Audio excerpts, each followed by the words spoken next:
it up, Badlands. Explain those Badlands. That's a hell of a name.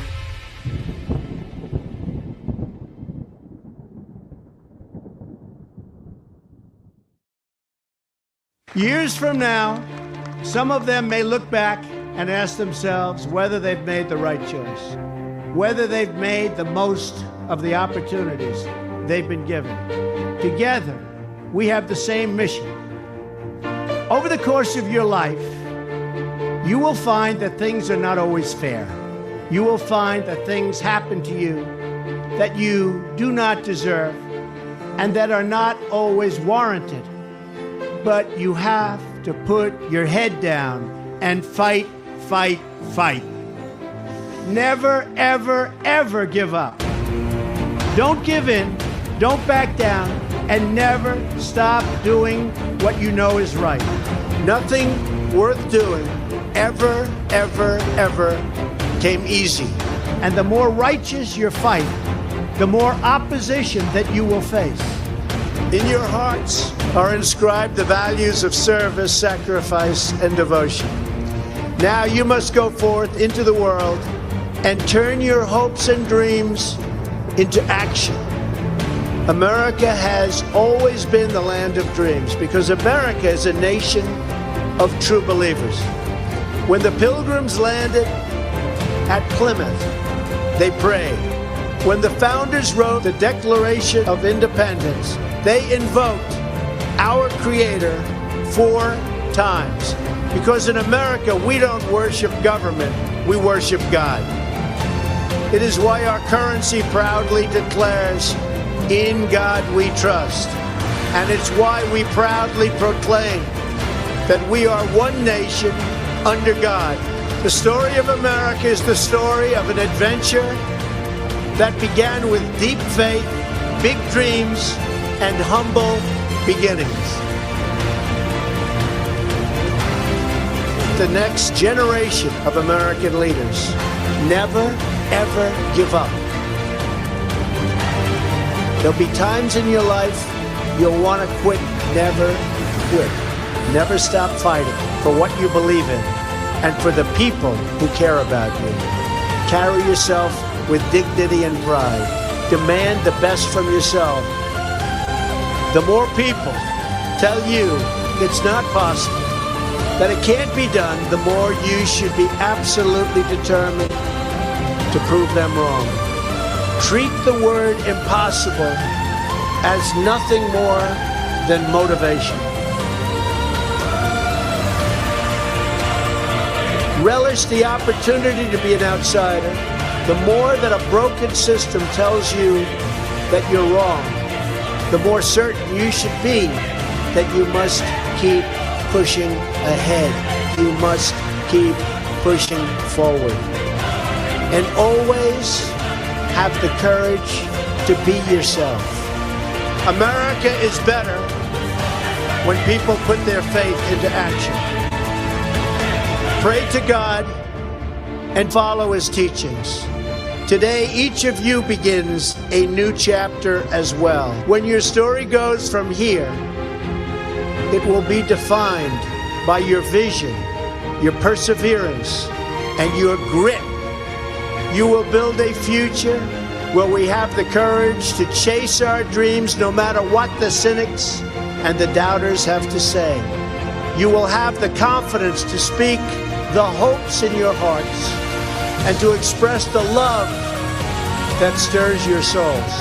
As long as you have pride in your beliefs, courage in your convictions, and faith in God, then you will not fail. As long as America remains true to its values, loyal to its citizens, and devoted to its Creator, then our best days are yet to come.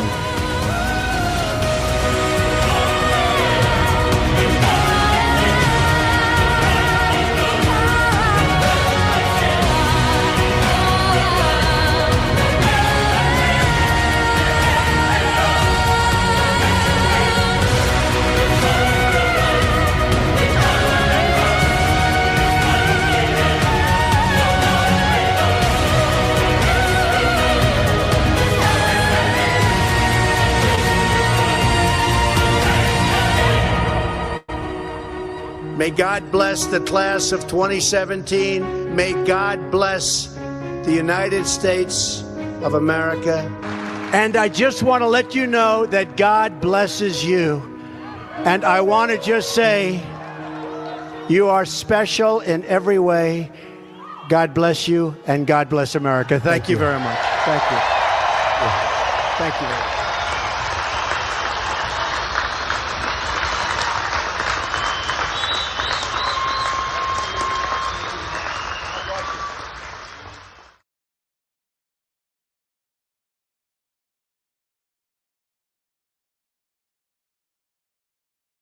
What's up? Right. What's up, man? That was all kinds of behind the scenes tech stuff going on right there. But you know what? We pulled it off. We pulled it off. It was the ghost behind the machine. So, not in the machine. It was the ghost behind the machines. Behind the machine. So I want to say first, hello to our Badlands audience. We are streaming to Badlands' Rumble, Badlands' YouTube, and Badlands' X channel. So to all our Badlands family out there, hello. Hello to Josh's family from his platforms, and hello to my family from all of our platforms. Thank you for everybody choosing to join us tonight as we anticipate a very, very important presidential address to the nation. And we'll take. Well, we hope so. We hope so. We hope so. So. And we'll kind of shoot out some thoughts here over the next 15 minutes, assuming Trump starts on time. Which I think he probably will, since it's an address to the nation. I think he is going to be pretty prompt. But right, and I think it'd probably be. Well, I don't know if it'll be quick, because I mean, the last time he pulled one of these off, you remember, he's like, "I'm going to address the nation." He came out, he was on time. It was like 5 minutes, and he was gone. And that was it. Tonight, I think it's going to be different. We've heard various different rumors. John Solomon reporting that President Trump's going to talk about the last 11 months of progress that his administration has made, that he's potentially going to talk about what the next year brings. The next year is the 250th anniversary of the United States of America, which is pretty amazing. So we're going to talk about that. And then affordability is going to be a big topic. I find that interesting because affordability is almost the exact same word as accountability. And we're still waiting for accountability on certain things. We were told, kind of hinted towards last night, there's going to be some big breaking news today. There was really no breaking news today other than Dan Bongino, well, whether he knew it or not before it happened, resigned. and I say that not to make fun of Dan or anything like that.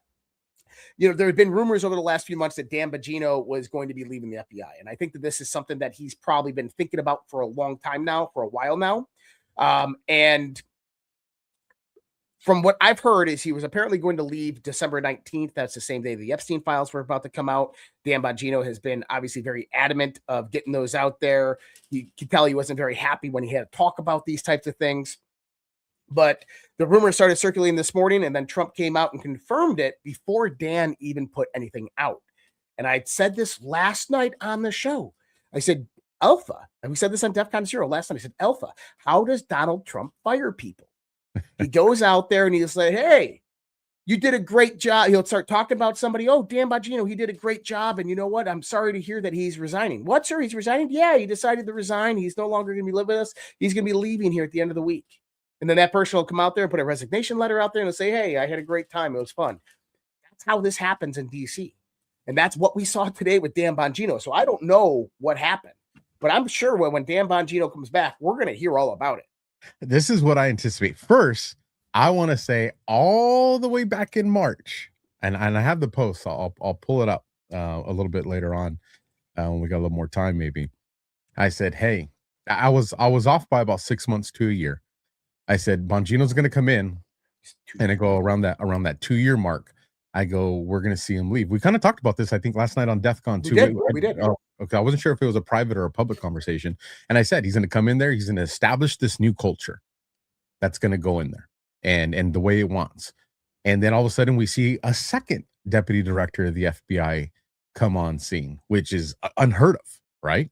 At least to my knowledge. I don't think anybody's ever seen that kind of precedence. And people thought he was immediately going to come out. And we saw those rumors circulating. I said, ain't going to happen. That ain't going to happen. Bongino's going to show this guy the way this culture is supposed to be. He's going to make sure he's on point, and we'll see how it plays out. and we see him gonna exit stage left, right? And he's gonna go back into podcasting. I imagine there'll probably be about a week gap in there as he tries to work things out. And I'll say this: I am going to work my hardest to try to get Dan to come on a podcast with us. I think that would be a very promising conversation with things. And I want to touch on this real quick because I know Trump should be coming on anytime now. But I got to address the most important thing real quick. Oh, okay. The entire night, the most important thing. We did not plan to wear the same shirts. We did not. Okay. I know those rumors are going to start circulating. Oh, how cute. People are going to make memes out of it. I show up in the studio. Josh was in the studio ahead of me. Shocker, I know. And I look, I'm like, bro, there ain't no time to change now. So nope. There we are. All right, go ahead, Josh. Well, so with Bongino, number one is I think that Donald Trump put certain people in positions for a reason. Okay. Now, one thing that we do know is that there is neocon, rhino, deep state holdovers within the government. They're in the FBI, they're in the DOJ, they're in the White House, for goodness sake. I think we all understand that. And I think that Trump brought people along with him for a reason. He gave each one of them a mission. This is how Trump operates. He's not going to hire you and not tell you what he wants you to do. And I think with Bongino, I think it was observe, get mad, get angry, write it all down, take notes, make sure it's all documented. Because he wanted Bongino to see how it really works inside the FBI. Maybe cash too, right? But he needs two sets of eyes in there to see how bad it really is. And I say that because I'm pretty sure that there was orders coming down to Bongino from certain people that probably Donald Trump didn't authorize. And Bongino tried to bring that to Donald Trump's attention and probably couldn't get to him. And I'm just saying, I think that Trump is releasing him now so he can talk candidly, because it goes back to a conversation that we had a few weeks ago. When Dan Bongino gets on his soapbox a week after he leaves, and he says, I want to tell you about my experience at the FBI. People at the FBI, amazing people, everything was great. But when you get into this leadership aspect and you start finding who's really running the show, this is where the problems begin. He goes, he's going to say something like Donald Trump is surrounded by freaking snakes. I guarantee he says something of that nature, that they don't give him information. They don't pass intel to him. And he's going to say something about you need to demand these people be removed. And that's where it comes back to that voice of the people, the power of the people. He's going to say something that institutions, corporations, foreign interests rule Washington. And if people don't raise their voice, it will continue to be that way. And the reason that is because in the early 1900s, we had a transition away from the state-derived Senate, which was a representation of all 50 states. That's why we have 2 senators from each state. That was originally selected by the state assemblies, not by the people. When that transition occurred, you also brought in what's called the lobby. The lobby came in and allowed foreign interests, allowed corporations, multinational conglomerates, special interest to go out there and basically lobby for new regulations and laws that have a voice within government. So there's been 2 competing powers since the early 1900s in the U.S. federal government. It's the people and it's the lobby.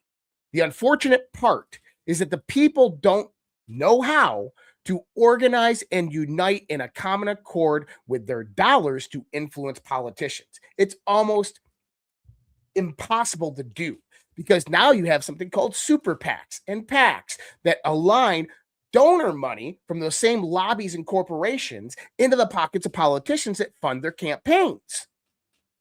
So how do the people get their voice back? Well, it comes about through a united front. It comes back through a word that we all know and recognize as the precipice moment.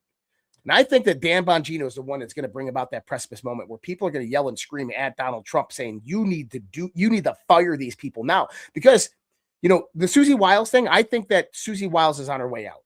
I think after this Vanity Fair article, there is no way Donald Trump can keep her around. If this was Donald Trump's wife, he would divorce her. And I know we're it's the 6-minute mark. So keeping tabs on that. And if we don't get to finish this They conversation, are live on X. So broadcast will begin shortly. If you want, is it live on your side? yeah, it's live on my side. I'm looking at it, but I just don't see. Yeah, pull it up in the bottom. We'll be able to see it transition on the bottom. All right, let me do that so it's easier to see. But that's like Susie Wiles. I think Susie Wiles is going out the door. She's got to be fired. And I think that's the first domino. Bongino is not a fire that is like purposeful. I think that is Donald Trump strategically releasing Bongino to tell his story. Right.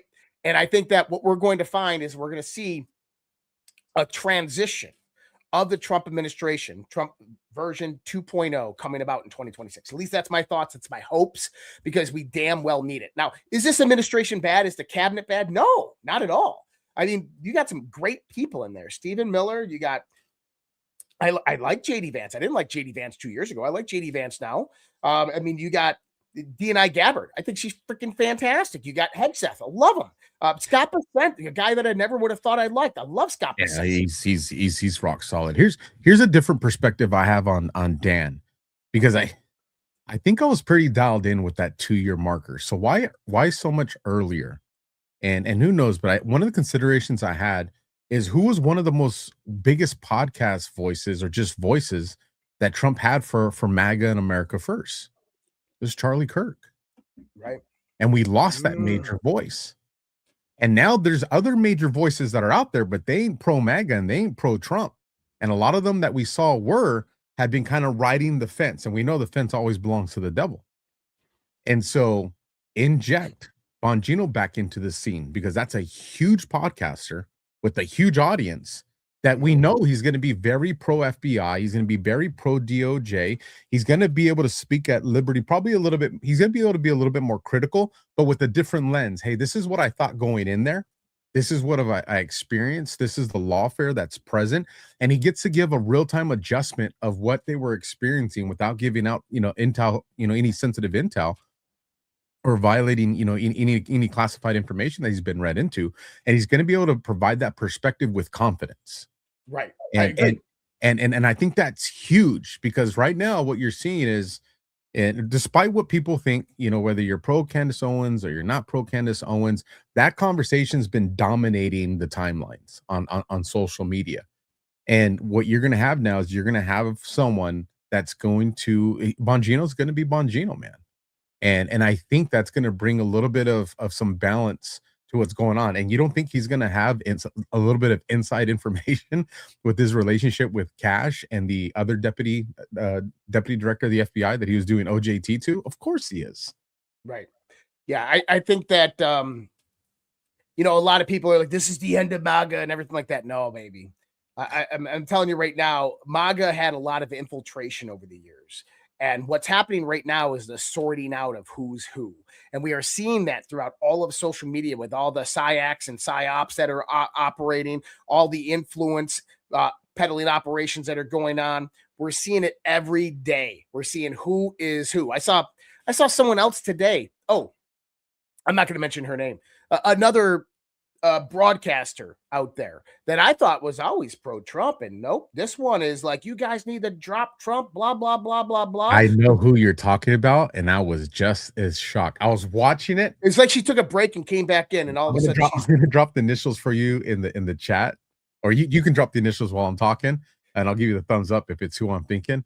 I was watching it. I had it up while I was doing my working, and I actually commented in her chat when I saw that, and just said, "Oh no." So we're talking about we're talking about someone different. But anyways, that I want to get to this before he starts. So one, just some housekeeping. Monitoring the Badlands chat, monitoring mine, monitoring the Rumble rants coming in. At the end of the show, we'll go through all the Rumble rants. If you're a first-time viewer, do us a solid, let everybody, if you're in the chat, let people know, what state you're from, what country you're from, make some new friendships, but hit the heart, hit the thumb, and most definitely, please share this out. Hopefully this is going to be as important as we think it is. And Josh will obviously be monitoring all the chats on his end. So just know we're not ignoring Rumble rants. We'll read those at the end of the show, and I'll make notes of everybody that gifts subscriptions, since I know they disappear. In the last 2 minutes that we have, Fire through real quick some things you think he's going to talk about, and then I'll give you mine in about 30 seconds as well. Venezuela. I think that Tucker Carlson was probably right today. Yesterday, he said a congressman reached out to Tucker Carlson, told Tucker Carlson that they were briefed on the war plans for Venezuela and that Trump is potentially going to declare war. Tucker was asked, do you know who? And he said no, but obviously I think it's pretty obvious after listening to Trump. Trump today came out 100% and said it's about the oil. He says they screwed us on oil deals. They stole our oil back about 10 years ago. This was during Chavez. We won in court. They never paid us. So this is about oil. And this is so important. And so if he does talk about this, I got a lot to say about this. And I don't think people truly understand. They're like, well, what is Donald Trump doing? Firstly, do you remember what Donald Trump said about Iraq and Afghanistan back in like 2005, 2006? He said, why are we not taking the oil? Why are we going in there risking our people's lives and not taking the resources? This is how Donald Trump thinks, but you also got to think of the changing landscape of the world. Right now, we are in a resource-dominated war with China. Technology is the key. And to develop that technology, you need resources. And you need to control those resources with an iron fist, because if you don't get them, China will. And so there's also an aspect of undercutting other nations out of this, like the European Union, like the UK. And so those are really the only other big players. And then aligning deals with other nations, the core five. So this is actually really huge. And what he's going to do, my thoughts, if Trump comes out and talks about war with Venezuela, he's going to probably ask for a declaration of war with Venezuela, okay, which will go to Congress, and they'll have 30 days to vote on a declaration of war. Here's the thing is Donald Trump has 30 days the moment that he declares war or he says that he wants a declaration of war. He has 30 days to engage Venezuela in that point in time. It ain't going 30 days. It'll be over in 24 hours. And people are like, well, Iraq and Afghanistan were over in 24 hours. Yeah, you know what? The first Iraq war was over in 24 hours. And the reason the first Iraq war was over in 24 hours, because it was about oil. It was about oil. It was about control. And here's the thing. It was not a military industrial complex war. It was not about the sustainment of warfare over decades. This is not about the sustainment of warfare over decades. This is strategic. It's surgical. And I think that this is what he's going to talk about. And if they do strike Venezuela, Mexico, Central America, Colombia, these areas, they're going to be very, very strategic and surgical. Now, what do I think is really happening over there? I think there's a lot more to this than just cartels and drugs and resources. I agree. I'll fire through mine real quick because I think they're going to start any second. So keep an eye on the studio. Oh, here we go. We're on. When I took office, inflation was the worst in 48 years, and some would say in the history of our country, which caused prices to be higher than ever before, making life unaffordable for millions and millions of Americans. This happened during a Democrat administration, and it's when we first began hearing the word affordability. Our border was open, and because of this, our country was being invaded by an army of 25 million people, many who came from prisons and jails, mental institutions, and insane asylums. They were drug dealers, gang members, and even 11,888 murderers, more than 50% of whom killed more than one person. This is what the Biden administration allowed to happen to our country, and it can never be allowed to happen again. We had men playing in women's sports, transgender for everybody, crime at record levels with law enforcement, and words such as that just absolutely forbidden. We had the worst trade deals ever made, and our country was laughed at from all over the world, but they're not laughing anymore. Over the past 11 months, we have brought more positive change to Washington than any administration in American history.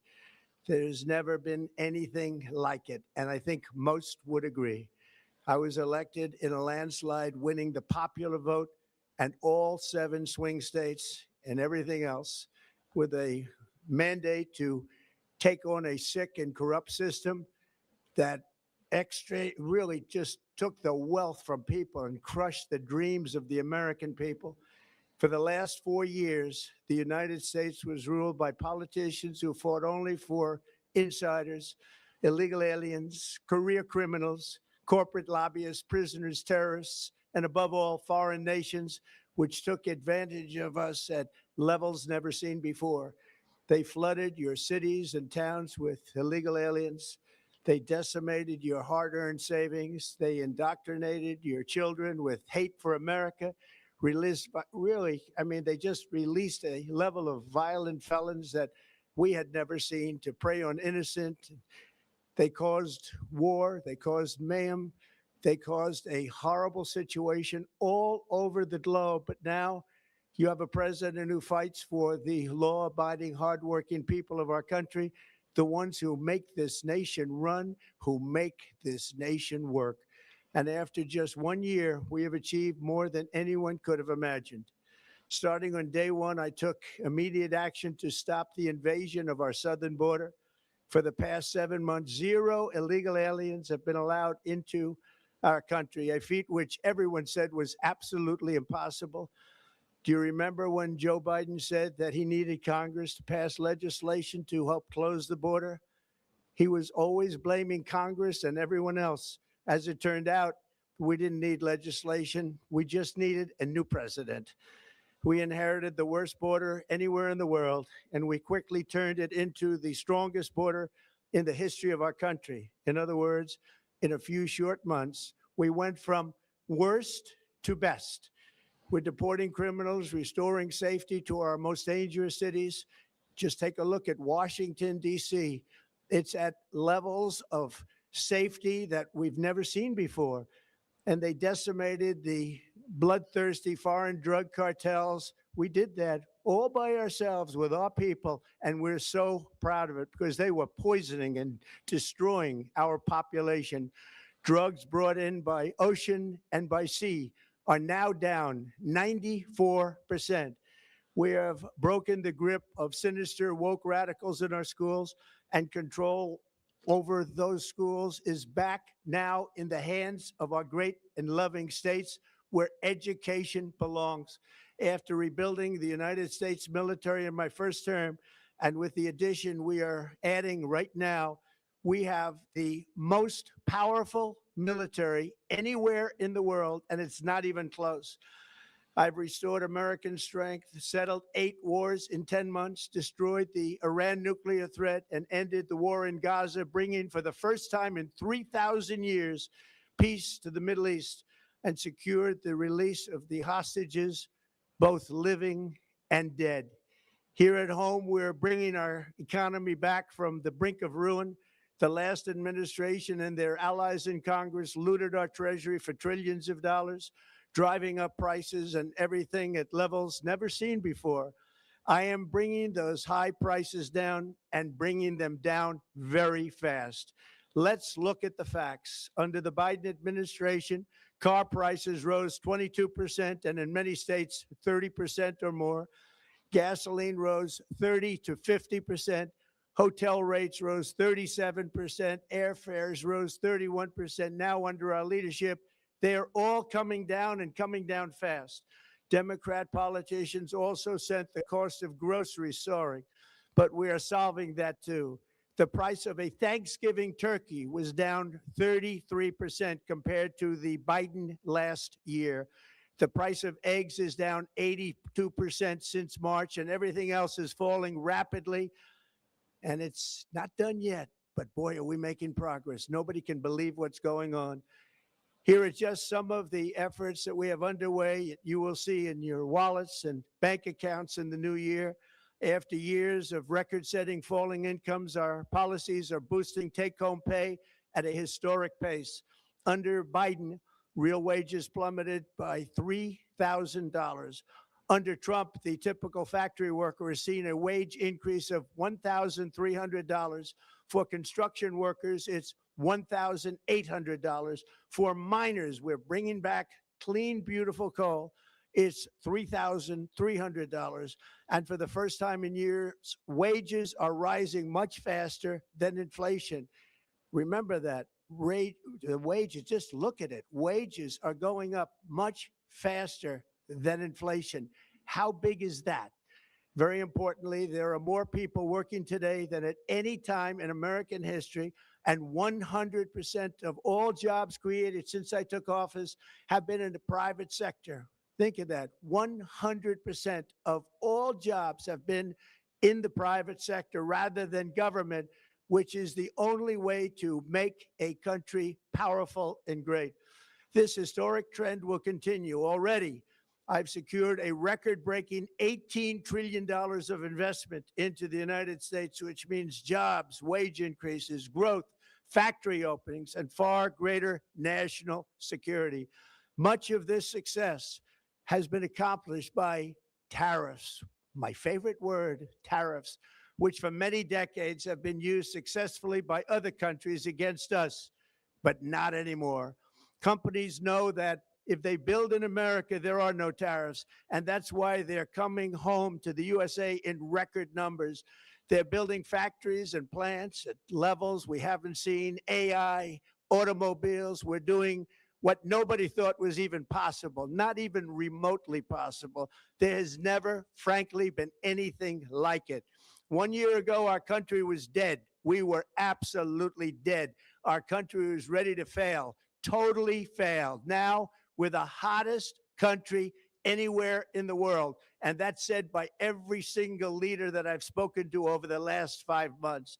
Next year, you will also see the results of the largest tax cuts in American history that were really accomplished through our great, big, beautiful bill, perhaps the most sweeping legislation ever passed in Congress. We wrapped 12 different bills up into one beautiful bill. That includes no tax on tips, no tax on overtime, and no tax on Social Security for our great seniors. Under these cuts, many families will be saving between $11,000 and $20,000 a year, and next spring is projected to be the largest tax refund season of all time. Because of tariffs, along with the just passed One Big Beautiful Bill, tonight I am also proud to announce that more than 1,450,000, think of this, 1,450,000 military service members will receive a special we call Warrior Dividend before Christmas, a Warrior Dividend. In honor of our nation's founding in 1776, we are sending every soldier $1,776. Think of that. And the checks are already on the way. Nobody understood that one until about 30 minutes ago. We made a lot more money than anybody thought because of tariffs, and the bill helped us along. Nobody deserves it more than our military, and I say congratulations to everybody. And by the way, we now have record enlistment in our military, and last year we had among the worst recruitment numbers in our military's history. What a difference a year makes. In addition, I'm doing what no politician of either party has ever done, standing up to the special interests to dramatically reduce the price of prescription drugs. I negotiated directly with the drug companies and foreign nations, which were taking advantage of our country for many decades, to slash prices on drugs and pharmaceuticals by as much as 400, 500, and even 600%. In other words, your drug costs will be plummeting downward. And I used the threat of tariffs to get foreign countries who would never have done it to pay the cost of this giant dollar reduction. They stopped ripping us off, and it began as of 4 days ago. There has never been anything like this in the history of our country. Drugs have only gone up, but now they'll be going down by numbers never conceived possible. It's called Most Favored Nation. And no president has ever had the courage or ability to get this done until now. The first of these unprecedented price reductions will be available starting in January through a new website, trumprx.gov. And these big price cuts will greatly reduce the cost of health care. I'm also taking on the gigantic health insurance companies that have gotten rich on billions of dollars of money that should go directly to the people. The money should go to the people. That's you. So they can buy their own health insurance, which will give far better benefits at much lower cost. It will be far better health insurance. The current Unaffordable Care Act was created to make insurance companies rich. It was bad health care at much too high a cost. And you see that now in the steep increase in premiums being demanded by the Democrats, and they are demanding those increases, and it's their fault. It is not the Republicans' fault. It's the Democrats' fault. It's the Unaffordable Care Act, and everybody knew it. Again, I want the money to go directly to the people so you can buy your own health care. You'll get much better health care at a much lower price. The only losers will be insurance companies that have gotten rich, and the Democrat Party, which is totally controlled by those same insurance companies. They will not be happy, but that's okay with me because you, the people, are finally going to be getting great health care at a lower cost. Another major focus is the cost of energy. For years, the radical left Democrats exploited the green energy scam as an excuse to funnel many billions of dollars into their own massive slush funds, as their energy restrictions drastically drove up prices, and they drove them up at record levels. Electricity costs surged 30 to 100% under Biden, and the typical family lost $5,000 to $10,000 in higher energy costs. Think of that, $5,000 to $10,000 you lost. On day one, I declared a national energy emergency. Gasoline is now under $2.50 a gallon in much of the country. In some states, it, by the way, just hit $1.99 a gallon. And within the next 12 months, we will have opened 1,600 new electrical generating plants, a record, and it's a record that won't be beaten by practically, I would say, by anybody, or certainly not very soon. Prices on electricity and everything else will fall dramatically. The Democrat inflation disaster, again, the worst in the history of our country, also robbed millions of Americans of home ownership and indeed the American dream. The yearly cost of a typical new mortgage increased by $15,000 under Democrat rule. In 11 months, we've already gotten that annual cost down by $3,000, and it's coming down a lot lower. Wait till you see. The numbers are going to be shocking. And I'll soon announce our next chairman of the Federal Reserve, someone who believes in lower interest rates by a lot, and mortgage payments will be coming down even further. Early the new year, and you will see this, in the new year, I will announce some of the most aggressive housing reform plans in American history. A major factor in driving up housing costs was the colossal border invasion. We have never been invaded. This is the worst thing that, frankly, in my opinion, the worst thing that the Biden administration did to our country is the invasion at the border. The last administration and their allies in Congress brought in millions and millions of migrants and gave them taxpayer-funded housing while your rent and housing costs skyrocketed. Over 60% of growth in the rental market came from foreign migrants. At the same time, illegal aliens stole American jobs and flooded emergency rooms, getting free health care and education paid for by you, the American taxpayer. They also increased the cost of law enforcement by numbers so high that they are not even to be mentioned. For the first time in 50 years, we are now seeing reverse migration as migrants go back home, leaving more housing and more jobs for Americans. In the year before my election, all net creation of jobs was going to foreign migrants. Since I took office, 100% of all net job creation has gone to American-born citizens, 100%. In the end, government either serves the productive, patriotic, hardworking American citizen, or it serves those who break the laws, cheat the system, and seek power and profit at the expense of our nation. Look at Minnesota, where Somalians have taken over the economics of the state and have stolen billions and billions of dollars from Minnesota and indeed from the United States of America. And we're going to put an end to it.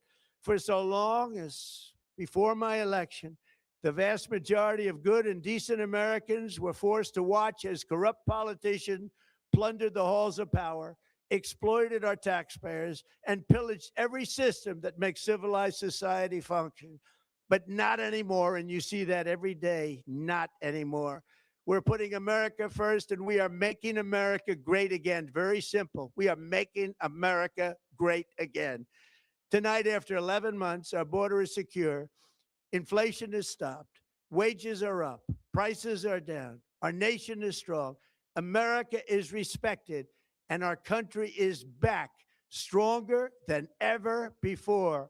We're poised for an economic boom, the likes of which the world has never seen. Soon we will host the World Cup and the Olympics, both of which I got. But most importantly, we will celebrate the 250th anniversary of the Declaration of Independence. There could be no more fitting tribute to this epic milestone than to complete the comeback of America that began just 1 year ago. When the world looks at us next year, let them see a nation that is loyal to its citizens, faithful to its workers, confident to its identity, certain to its destiny, and the envy of the entire globe.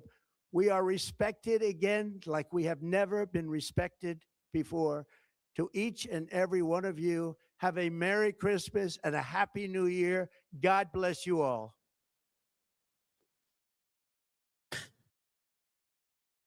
Let's pull that up. Give me 1 second. Let me just mute that so it's not in my That was ear. it. Different perspective. Hold on. We'll get. Well, yeah, there's a lot of perspectives here. Number one, he was very fast paced. He was definitely in a hurry and rushing that. I don't know if you got the chat. They're like, he's going to give Josh a run for his money. he was cruising through that. Now, you know, I'm very disappointed. It's almost like Trump made this address to the nation, not because he wanted to, because he was forced to. And didn't have really anything to say other than, hey, this is what we did and look out the next year. Yeah, that definitely didn't help with morale. I'm definitely going to tell you that much. I have a little different take on that, but I want to look something up real quick. Give me 1 second. And I'm the eternal optimist. And listen, I understand what's happening. We see behind the scenes. We see what's happening right now. And there's a lot of chatter going on in X and other parts that, number one, there was a lot of chatter that Trump was supposed to announce new strikes on Venezuela. That hasn't happened yet. There appears to be an unusually high demand at pizza shops near the Pentagon tonight. Multiple F-22 Raptors took off from Langley with a stratofueler. The stratofueler had turned off its GPS right outside of Venezuela. So there's a lot of things potentially happening right now. I don't know. Maybe he was rushing because he had to get to the Situation Room. Who knows? But you know, he could have came out and rallied it. Trump rallied it. He could have, and I think he will, but there was a purpose for this. And it's a couple things. So I went and looked up, what is the purpose of a presidential address to the nation? Just to make sure, did we create expectations that exceeded the purpose of what a presidential address to the nation is? And this is a summary of that. To inform the public about a national issue, number one. Examples of this: war, military action, national security threats, terrorist attacks, major legislation, executive actions, economic crises, public health emergencies, natural disasters. Number two, to provide reassurance and stability. Some of the examples of that is to calm public anxiety, signal that the government is functioning, demonstrate leadership and control, reassure allies and adversaries alike. Number three, explain or justify major decisions. Presidents often use national addresses to explain why an action was taken, lay out the legal or moral justification, or frame the decision historically or constitutionally. Some common examples: military strikes, emergency powers, sanctions, major policy reversals. Number four, unify the country. A national address is meant to rise above partisan politics and appeal to shared values. Typical themes: unity, sacrifice, resilience, patriotism, constitutional duty. And then the last couple here, number 5, set the national narrative. This is a narrative shaping event. A presidential address defines how the event will be remembered, establishes terminology and framing, signals priorities to Congress, courts, foreign governments, and the media. Number 6, signal to the world. Even though it's addressed to Americans, foreign governments and intelligence agencies listen very closely. This can be a warning to adversaries, reassuring allies, announce red lines, or signal escalation or restraint. Sometimes the international message is the primary objective. Number 7, this is the last one, constitutional and symbolic authority. While not legally required for most actions, a national address reinforces civilian control of government and military, demonstrates accountability to the people, reflects the president's role as head of state, not just head of government. This is why these addresses are rare compared to press conferences. And so with that, I'm going to jump into kind of my immediate take. And one, let me switch back so I can make sure I'm monitoring the chat over there as well on Badlands. And shout out, we have a huge audience tonight. Holy smokes. Wow. So everybody that's watching, thank you very much. And I hope you guys are going to enjoy this breakdown that me and Josh are going to have here over the next period of time. One of the things that I remember is, and I just want to put everybody into context. I'm going back in time to 2003 when I was deployed to Kuwait in anticipation of a war that we knew was coming in Iraq. It was inevitable. We knew it was coming. We didn't know when. And when we landed in Kuwait, Valentine's Day of 2003, the Iraqi war hadn't started yet. And we started going through what everybody does, drills and ammo. It's the most boring time in your military career, is when you know you're going to war, but you don't know when, and you're just going through the motions, checking weapons, ammo counts, checking vehicles. It's just you're trying to buy time. Now, during that time, you're also away from your family, and because there's no war yet, fronts haven't really been designed for us. You're dealing with, and they're not going to invest too much in what they're building there in Kuwait because they know that it's probably not going to be there that long. So logistically, to communicate with family and all that, completely hard. And just to put in perspective, landed in Kuwait Valentine's Day of 2003. Didn't get my first correspondence with family until Cinco de Mayo of 2003. So that tells you how 3 months, almost 3 months. And during this time, your morale starts to kind of diminish. And so the way I see this right now is we're not in a foreign war.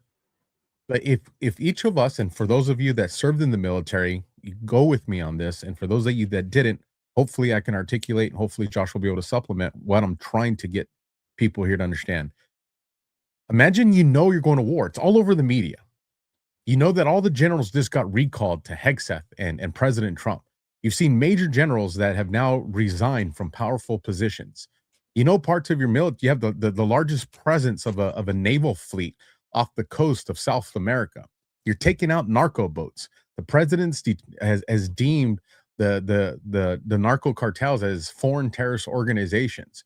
You see all these movements are being made. You see what the media is saying about the seditious six. Don't follow legal order. Well, what are you talking about? You see 2 National Guardsmen that were taken down. You see that turned into politics. You're in, pardon my French, but I want to say this so people understand. I would imagine that our rank and file, not our officers, but our rank and file right now are probably thinking, what the fuck's going on? What are we going to do? Like, where are we going? What's up with this? And when you come out and the president says, hey, I'm going to give you a dividend, a dividend that's $1,776. And like you said, in the spirit of 1776, that's going to boost morale. It's not a military morale. Absolutely. Yeah. Military morale, have all end all. It's going to make those guys feel better. It's going to show that, hey, our president is thinking about it, because whether you guys realize it or not, our military gets paid crumbs, because these people essentially have a job that's 24 hours a day, 7 days a week.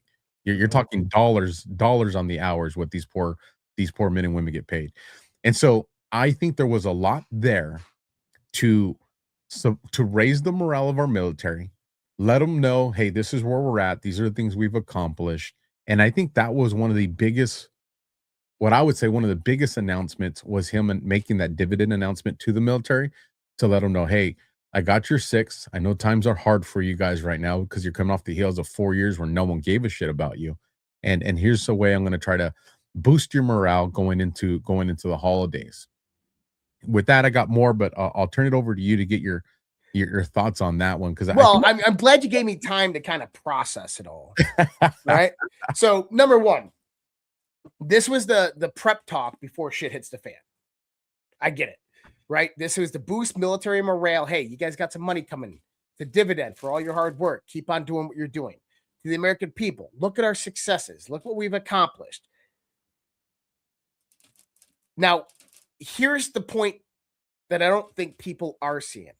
And I always love drawing this out because once you see it, it's like, oh, because I bet you didn't even see this, Alpha. I bet you didn't. You got me very curious now. Starting last night at the end of DEF CON, we started hearing from certain people associated with certain people that something big was going to happen today. Something's going to happen. Something's going to happen. The anticipation started drawing up. Today, Tucker Carlson goes all over the internet. Napolitano, everything. A member of Congress talks to me, tells me he was briefed on war plans that Trump's going to declare war. On who? I don't know. On somebody. Now, we know that Tucker is Trump's silent mouthpiece. When Trump wants to get something out, he texts Trump. When he gets something out there, he'll text Tucker, because you remember there's that K-Fabi divergence that occurred with Trump and Tucker. But Tucker and Trump are really like this. And so Tucker lays the seed, like Elon Musk laid the seed for the Epstein files. Tucker lays the seed that it's going to come on down to a declaration of war. And what did we see happen today? Venezuela has had F-16s in the air almost all day. They sent their Navy out that are escorting oil tankers throughout the Caribbean. Now, Venezuela, how big's their Navy? Not very big at all, right? Nope. But they're taking their naval assets or resources, and now they're using them to escort oil tankers. Well, which oil tankers are they escorting? Any oil tanker that leaves Venezuela is illegal. So that's just a mark in the box. Today, Maduro comes out and sends a request directly to the United Nations to make the stop Donald Trump from bringing violence onto Venezuela. In Congress today, it almost passed. They tried to strip Donald Trump of his war powers. Republicans, I mean, they only won by 2 votes. That seed that was set last night and earlier today, it made Maduro shit his literal pants. Okay? That was psychological operations 101. You never know when it's going to come. We're not going to tell you. Right? You don't know when it's going to come.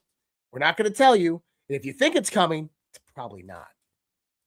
But I want people to start to see this, that Donald Trump could do this for the next 4 years. Well, land strikes are going to start soon. And what do? They just bombed another a drug vessel today.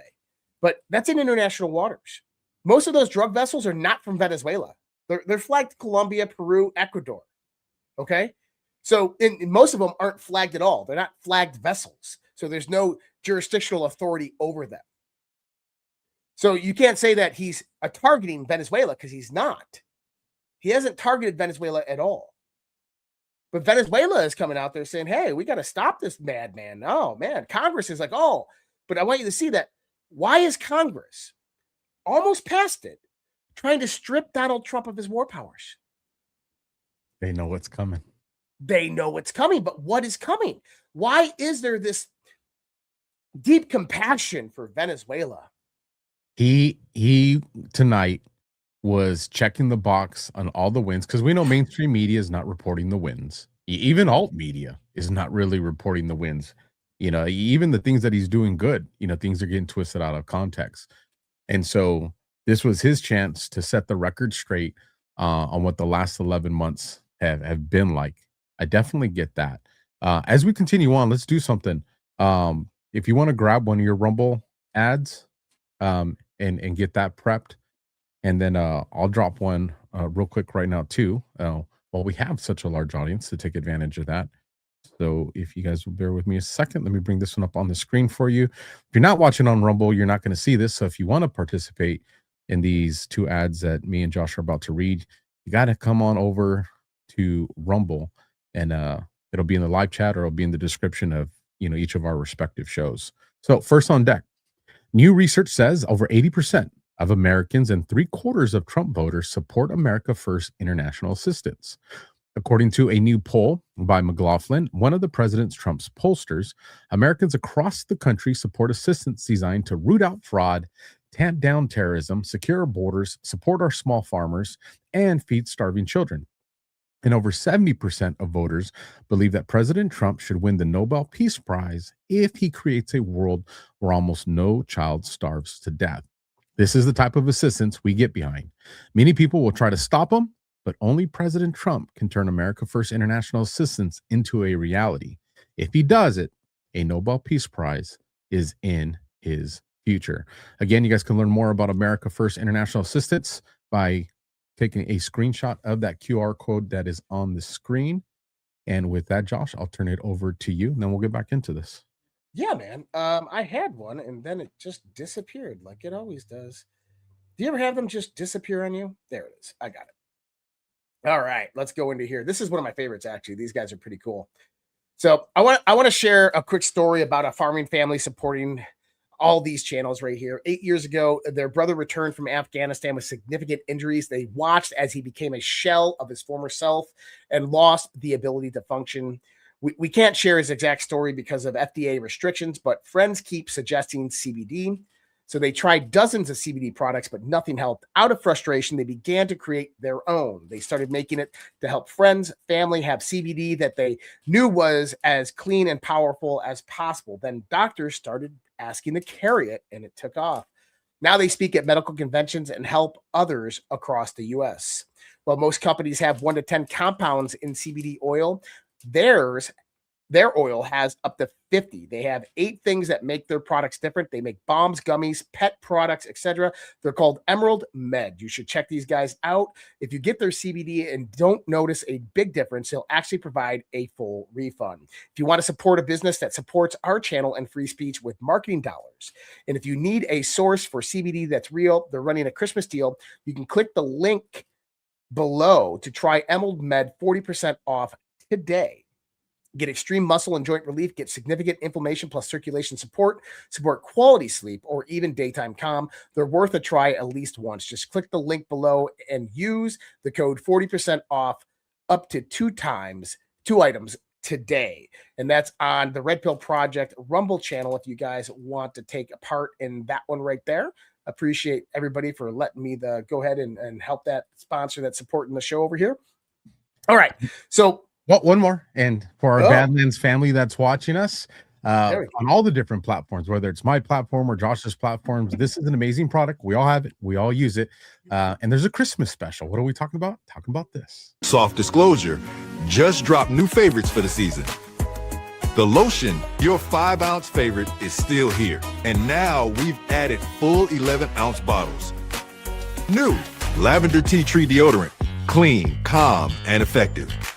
New tallow bars, chamomile lemon rose, and naked. Rich moisture that actually works. And now the lineup is complete. Beard oil in unscented and spiced vanilla. Palo lip balms, available in chamomile mint, vanilla, naked, and vanilla tangerine. Palo bar minis for pocket ready hydration. Available in vanilla coffee and naked. And finally, lavender vanilla lotion. Clean, calm, and made to work. Visit softdisclosure.com. Use code Badlands and get 15% off. Soft Disclosure, for truth you can gift. Self-disclosure. I knew one of us was going to do it. So, all right. So bring us back on track, and thanks for allowing us to pay some bills, folks. We appreciate that. So this was a chat. This was a chat for America. This was for America. This was for service members. What starts me about it is the 8 on call, right? My fellow Americans, the best is yet to come. Doing it on the 17th. That's what gets us pumped and hyped. But I think that was part of the psychological operation. And I think that was the meaning of it, is that last night we had it coming out. We saw Trump's post. We saw people within the Flynn group saying, hey, something big's going to drop. Watch out. And then today we hear the rumors. Oh, he's going to declare war. He's going to declare war. And nothing. Well, and you know what? That might have got Maduro calling the White House. That might have got Maduro picking up the phone and saying, you know what, that deal that you gave me last time, just leave. I'm going to leave. I'm going to leave. I don't know. Maybe. Well, nothing yet, because we still got to go through and decode this video, right? We got to find things that were in there. Maybe there's something, maybe there's nothing. Now, something that got my attention right out of the gate was, 1776. And his emphasis on those words. True. And so I'll bring this up on the screen. Let me zoom in and make it a little bit easier. And let me tell you, having Josh as my brother in the trenches with his knowledge of the boards is great. The only thing that makes it better when I have Josh and Brad, I feel like I got these two supercomputers with me. But this is post 1776. It's July 31st.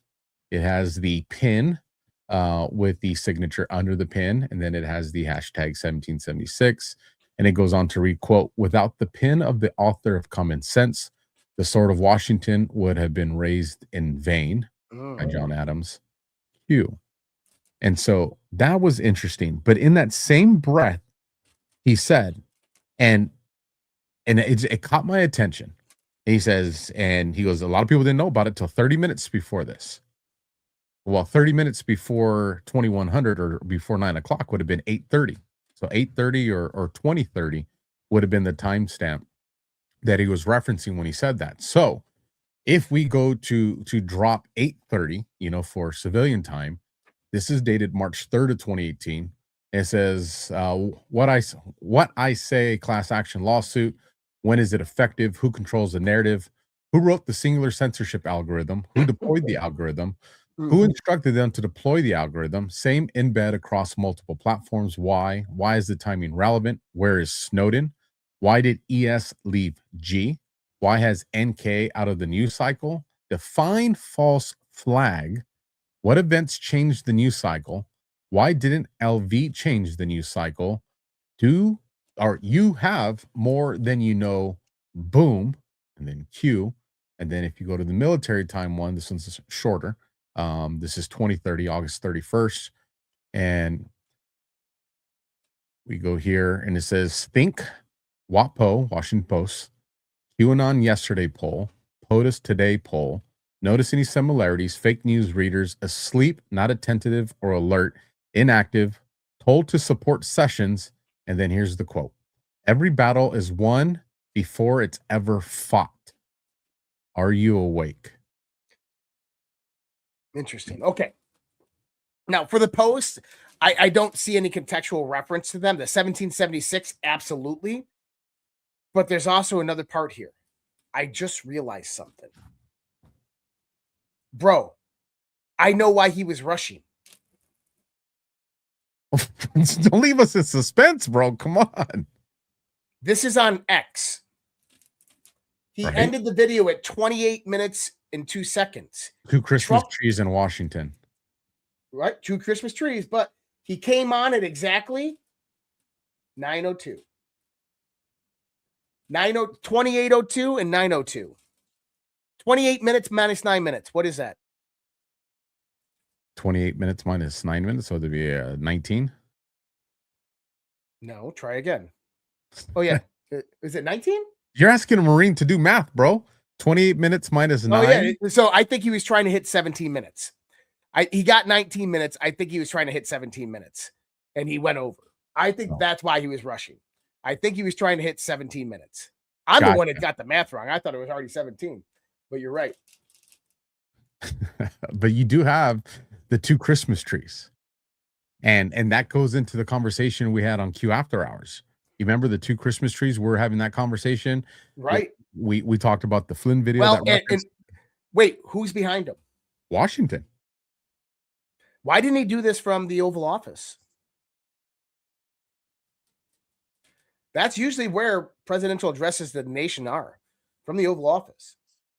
Instead, he did it in front of who? Washington. With what? 1776. Christmas trees. What's famous about Washington in Christmas? Going into the forest and doing the prayer before he got ready to go into the dark days that were coming ahead. Yes, that's one of them. That was Thanksgiving, actually.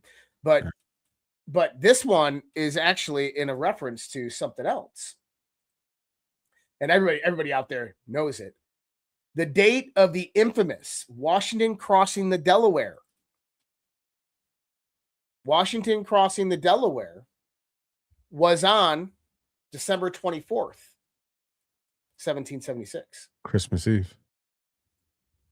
That's right. So I'm just throwing this out there. I look for symbolism in things, right? And if we want to see this, now, what does that mean? Why was Washington crossing the Delaware? He was heading in the battle, right? The New Jersey campaign, George Washington and the Continental Army crossed the Delaware River during a brutal snowstorm. A few hours later, Washington attacked Trenton, defeated the Hessian garrison, and turned the tide of the war. So on Christmas night of 1776, George Washington and the Continental Army crossed the Delaware River during a brutal snowstorm. A few hours later, Washington attacked Trenton and defeated the Hessian garrison and turned the tide of the war. What's Trump doing? Representing Christmas. He's in the middle at the front, Washington right behind him. He's on the Potomac, not on the Delaware, but still, it rings true. Well, with that in mind, then you brought up that he started the speech at 9:02. So if both, I'll do both of them civilian. So this is civilian time, 9:02, and it says seals. There you Where go. there was once darkness, there is now light. Sea to shining sea, Godspeed, Q. And if you do military time, 21:02, it's September 6th. There's a lot more than that. There's a lot more to this than you realize. Think collective attacks versus Q.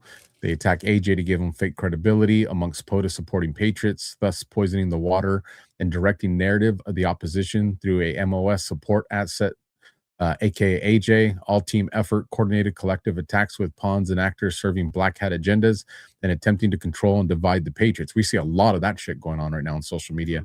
Attacks will come from all sides. Control and divide.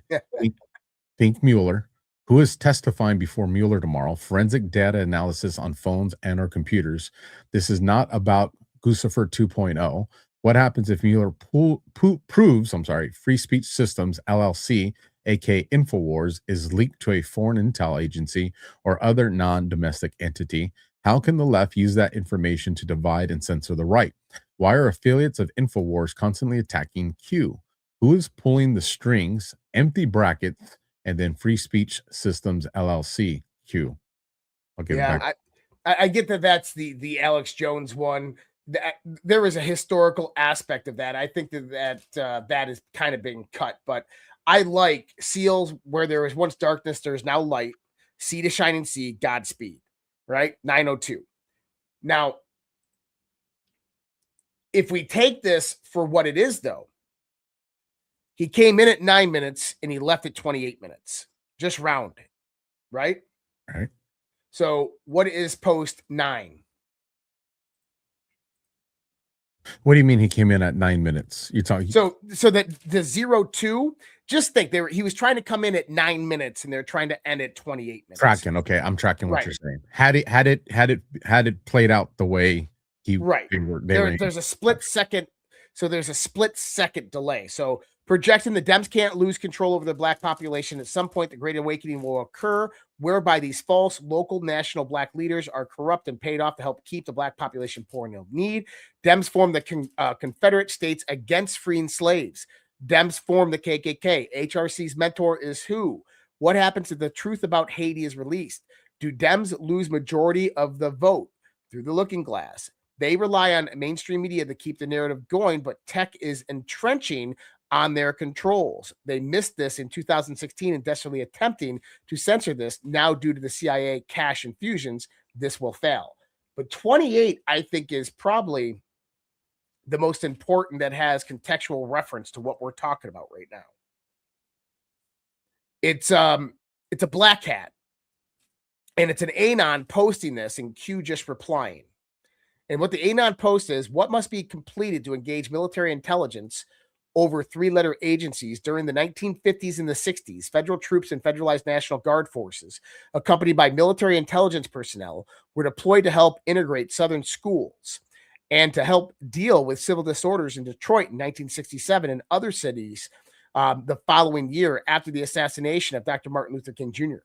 Throughout this period, military intelligence units also continued to collect data on Americans at home who were suspected of involvement in subversive activities. In the late 1960s, the Pentagon compiled personal information of more than 100,000 politically active Americans in an effort to quell civil rights and anti-Vietnam War demonstrations and to discredit protesters. The Army used 1,500 plainclothes agents to watch demonstrations, infiltrate organizations, and spread disinformation.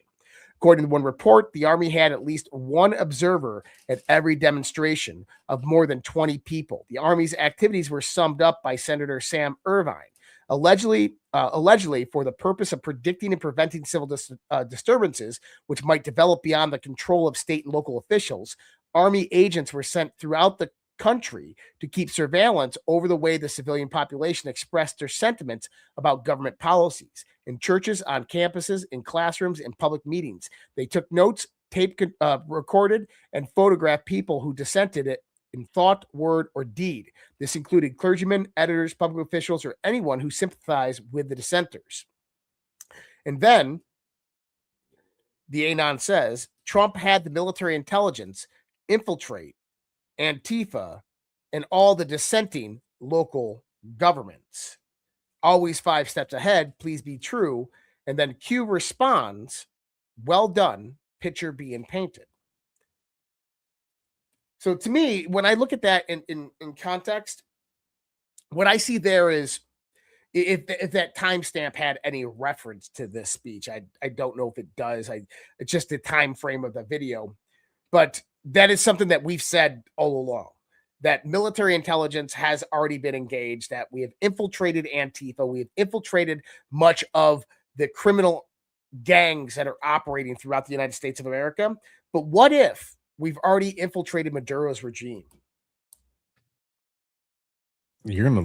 I'm tracking you, and I'm gonna let you go with it because you were teaching me some stuff earlier today on the phone. And I would love for you, if you're comfortable with it, to share this with the audience. Yeah, go ahead. Well, let me set it up how we got there. Trump emphasizes 1776. We go to post 1776. So I'll bring it up on the. I'm sorry, hold on. I don't have it up no more. Give me 1 second. This way you guys can. We're all on the same page. Okay, so we showed this a little while ago. Post 1776, July 31st, has the signature under the pin, and then the hashtag 1776. But then it has this quote here, and this is what's going to bring. This is going to tie right into what you were telling me earlier today, Josh. On what? So me and Josh had a good conversation today, and one of the things was us. Or, you know, what are some of our goals? What are some of our responsibilities? What are some of the things that we need to do for our audiences to make sure that we're preparing them for what's coming? You know, to make sure you guys everybody's dialed in. And in that conversation, Josh started to school me on some stuff that I just thought was absolutely fascinating. And that's where this is all going. So in this quote right here, it says, without the pen of the author of common sense, the sword of Washington would have been raised in vain. John Adams, Q. And so then I went and I copied that quote with John Adams, and I pasted it into the devil's Google to see where it was going to take me. The base layer beginning of doing some research, and it brought me to this article right here. Madwomanintheforest.com is where I'm getting it from. And I'm just going to read the beginning of it here. My common sense hero, Thomas Paine. Busy scribbling today, so I'm cutting and pasting from the following, the Writer's Almanac, great source of literary tidbits and a daily poetry fix. And here goes. It was on this day in 1776 that a 77-page pamphlet called Common Sense was published anonymously, making the case that the American colonies should declare their independence from Great Britain. It had been written by a man named Thomas Paine. The pamphlet sold more than 500,000 copies, more copies than any other publication had ever sold at that time in America.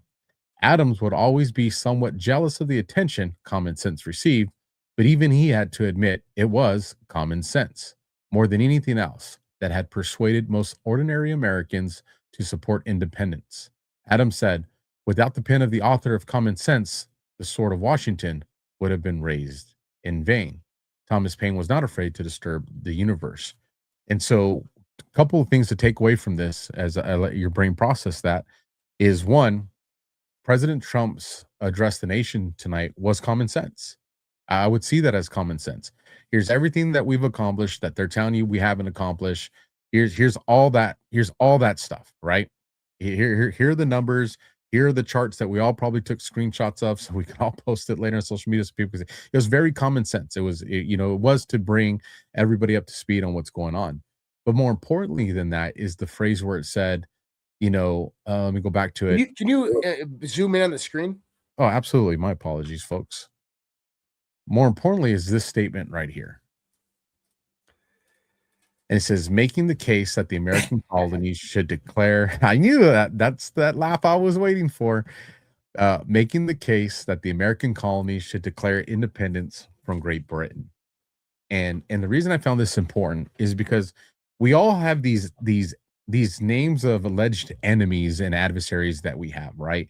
Sometimes we call it terrorists. Sometimes we call it the Muslim Brotherhood. We call them cartels. People will say Mossad. All these different like there's all these directions. The Spider-Man meme where everybody's pointing like this, right? And we with the International Crime Syndicate, right, or the International Syndicate. The Deep State, the Octopus. Like there's all these names, but who are the few that are pulling the strings that orchestrate all of that chaos? And I'm not talking about to the ultimate root where biblically people would say, well, evil, the devil. It's much more simpler than that at the human level. And so have I kind of made the case of where I'm trying to go with this for you, Josh? Yeah. And I actually want to throw in another point here.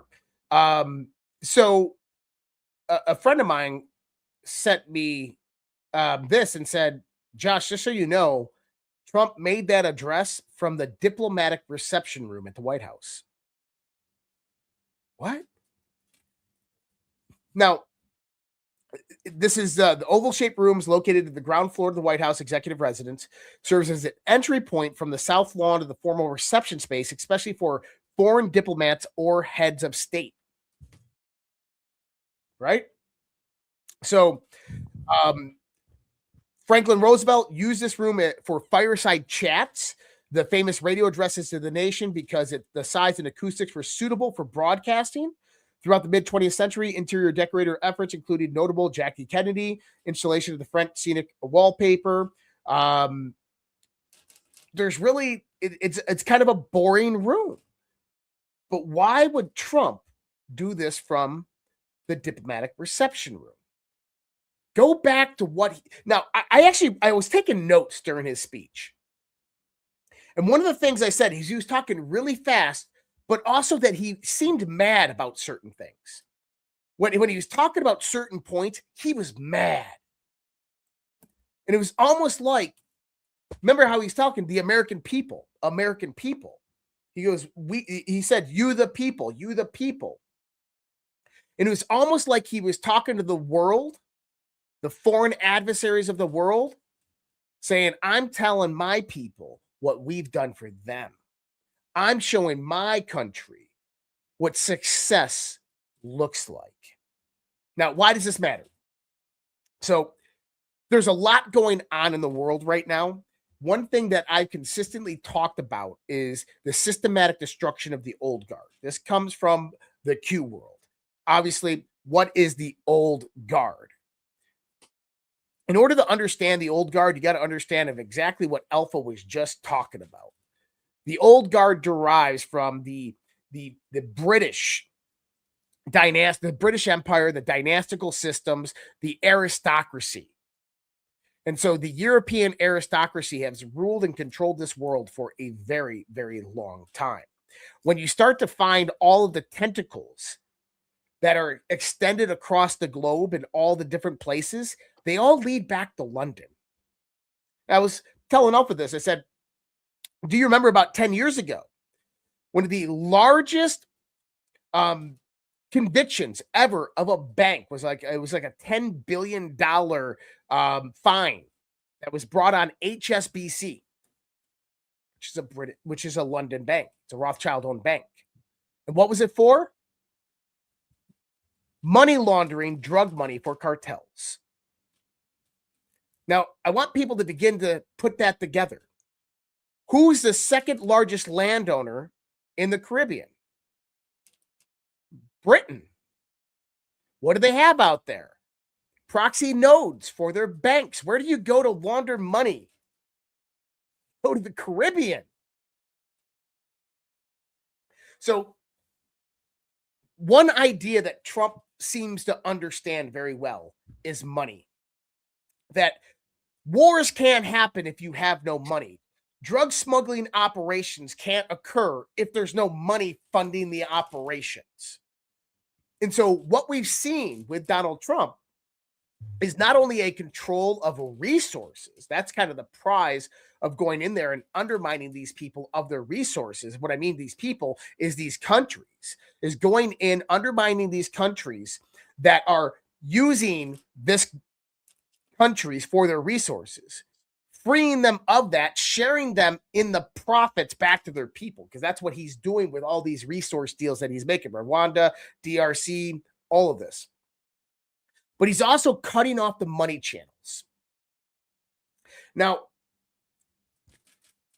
70% of all European oil pre-2022 came from Venezuela. Well, guess what? The majority of the oil from the EU is also coming from Russia, about 28% of it, but that got cut off. Well, the EU has actually been bringing in oil from Venezuela, but they've been doing it underneath Western sanctions because they can buy it much cheaper that way. China has also been doing the same thing. So you have that component in here. So Venezuela, think about the cartels. The cartels have lots and lots of money. How do you launder? You remember Patrick Byrne and General Flynn were talking about that the cartels are sitting on approximately $3.1 to $4 trillion. How do you launder $4 trillion worth of money? You have to have banks. You can't hold that much cash. They'll just negate it. You have to have banks. Banks are what move the money. The financial system, the Western financial system, is responsible for the complicity of allowing these criminal organizations to run and operate, or not even that, the extension. The deep state intelligence apparatus runs these operations through proxy and then helps implement various different middlemen to be the financial managers for the head of a cartel or the head of a weapon smuggling operation. They'll put them into place, and those people will then in hand work for a large investment opportunity, and they'll launder the money into the investment opportunity. Then those banks will come in and pull that money out and hold it for a legitimate person afterwards, and that's how the money laundering operates. Well, let me ask you this. In the 1960s, one of those men that was the intermediary, 1950s, it was the intermediary for criminal elites, Nazis leaving Germany and coming over into the United States and into the UK under various different like Operation Paperclip. The UK had their own program. Soviet Union had their own program. Who was one of those financial intermediaries? A guy by the name of George Soros. In the 1980s, after being recruited by the CIA, who was another one of those financial intermediaries? Jeffrey Epstein. Aiden Khashoggi. Aiden Khashoggi is one of the most ruthless weapon smugglers in the world, arms traffickers in the world. He's the one that funded the majority of Iran-Contra. Who was his financial guy? Jeffrey Epstein. Why? Because that's who the intelligence apparatus placed in there to move that money into legitimate structure so that Aiden Khashoggi could then take that money and throw it back and get it to politicians and get it into, pay off everybody, the police and so forth.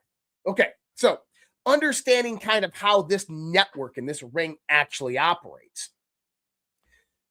Ukraine is the other autonomous zone that I've always talked about. There's two autonomous zones there's three autonomous zones: Iran, Ukraine, and Venezuela. These are like the threat of the triangle, right? Iran is not a worry right now. If it was, Israel would be bombing them. And I know Israel's saying that everybody needs to bomb Iran, but that just tells you that Israel can't move a fucking muscle without Trump's permission, or Israel would have already started bombing Iran. And there's reason behind why Israel is not moving on Iran. And that's because there's 32 other Islamic nations surrounding Israel that have already said that if you fuck around, you're going to find out. And Donald Trump just happened to make defense cooperation agreements with a whole bunch of them, which was just a warning to Bibi. It's not about Israel. It's not about the Israeli people. It's about Bibi Netanyahu trying to go off on his own agenda. Put that to the side. Because if you go into the history of 1948 Israel, if you go into, the Balfour Declaration of the Rothschilds actually being granted the land title to Palestine by Lord Balfour, then you start to understand that it's just another extension, a vassal state of Britain, the UK, and eventually EU. The EU is it is not elected by the people. And this is where it's going to get important because we're going to get into Ukraine here in a second. But the EU is not elected by the people. When the members of the EU countries, nations came to Washington, D.C. on a short notice after Donald Trump's red carpet meet with Vladimir Putin, 3 days later, they all came. Ursula von der Leyen, the head of the EU, was told to wait outside the meeting. This meeting was only for elected officials. That is a very, very strong statement that Donald Trump made to the EU. He doesn't recognize their authority. Okay? Now, Ukraine is an autonomous zone. We all know what has happened in Ukraine over the past 5 years. We can even go back to 2014, the U.S., the toppling of it through the Maidan massacre, the Maidan event, and how the U.S.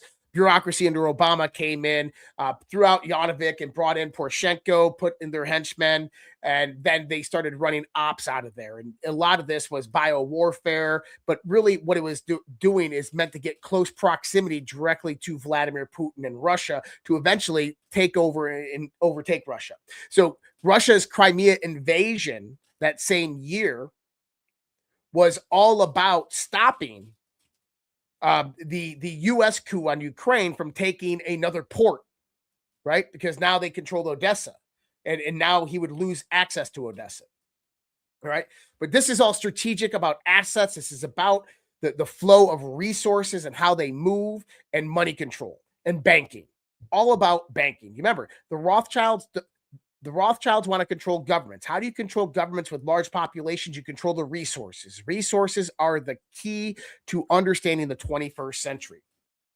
So what Trump has systematically done since the beginning of his administration is he set in place new deals, new alignments, new treaties, and he's been dismantling this old guard infrastructure.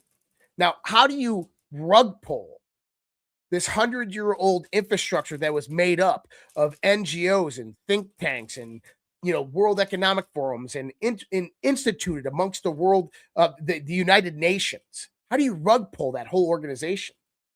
Well, you start dismantling their financing operations.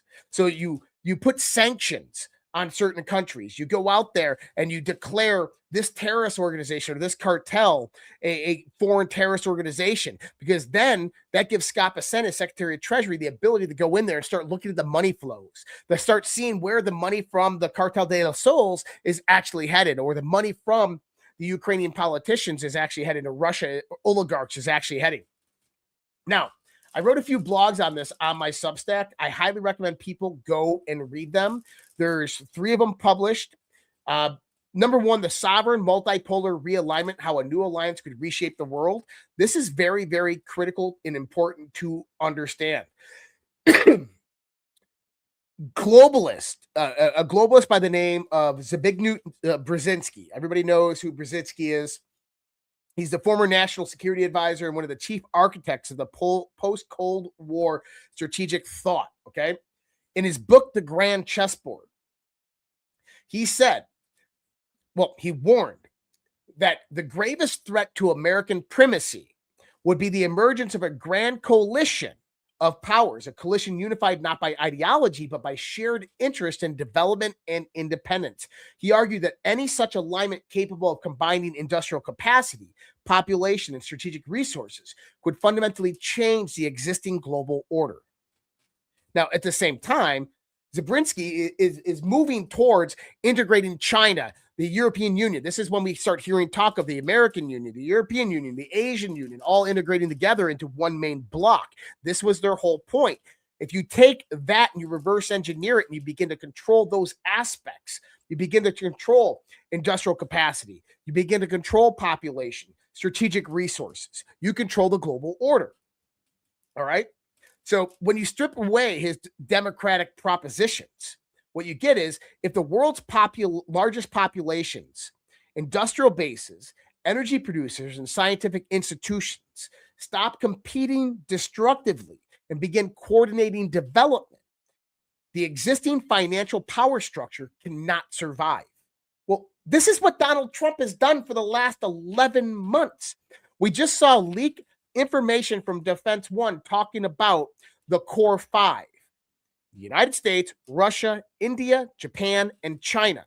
Donald Trump came out. They came out last week and said that the G7, we're going to completely reevaluate the G7. Oh, by the way, South Africa, you're out. Get the hell out. We don't want you in there. We're going to bring in, I think he's bringing in Poland. But then he also goes to Europe and he goes, you European nations, you guys aren't doing shit. You're not producing anything. You're not manufacturing anything. Your GDP is declining. Your population's declining. He goes, until you start aligning with true principles of Westernism, get the hell out. We don't want you at our meetings because you're not a global leader. He basically called Europe third world countries.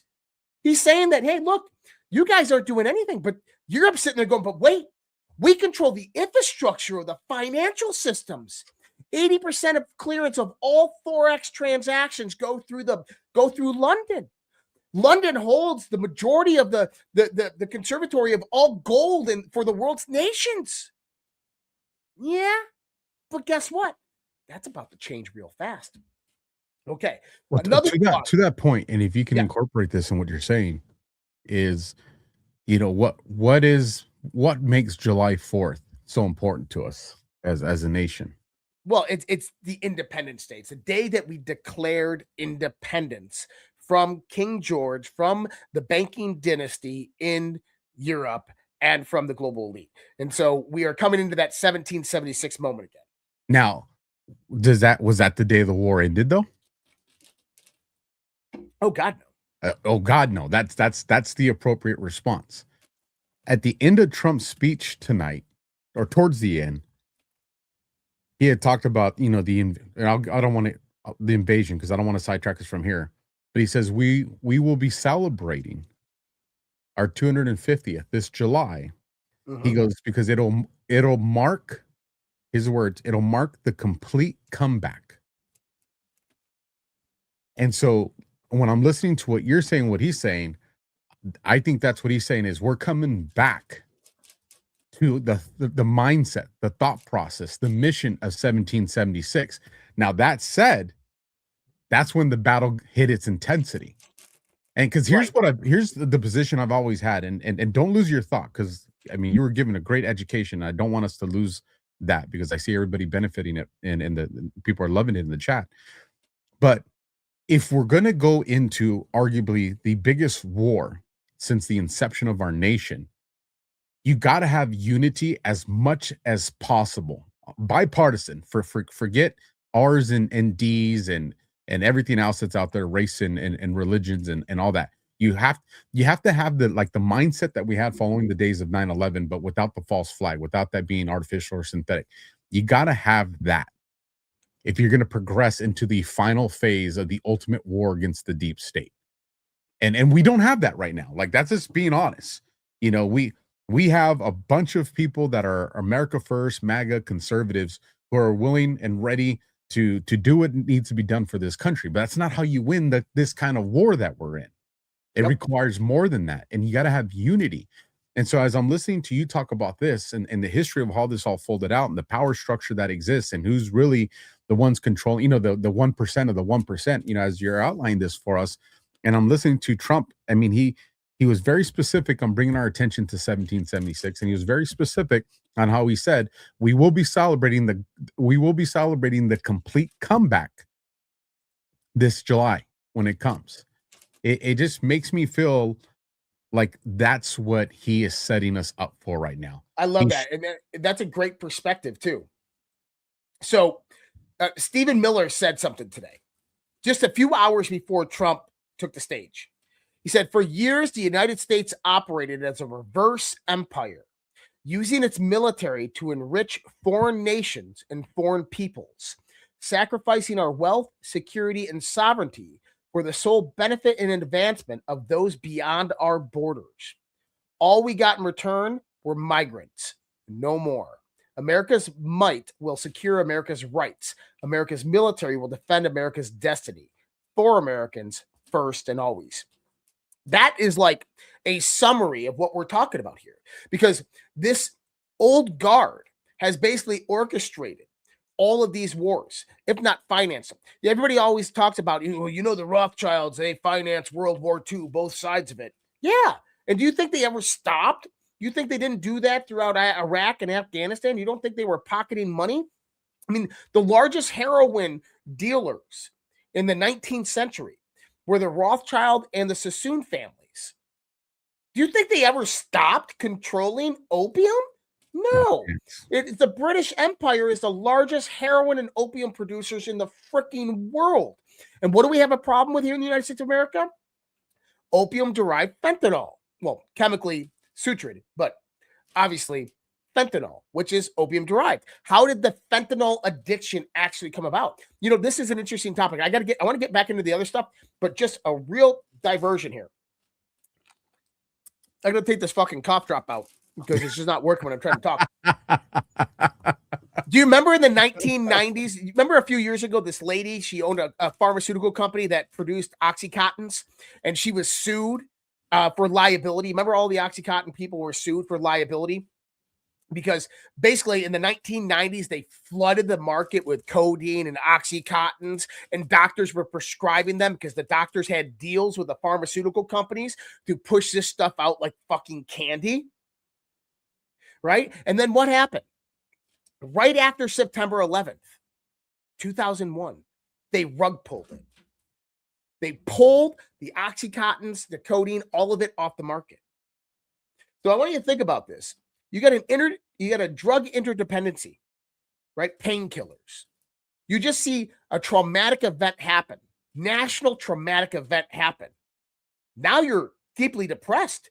Now you have more pain and trauma, and your number one painkiller was just taken away from you. What do? You start looking for the illicit ones. Well, guess what happened?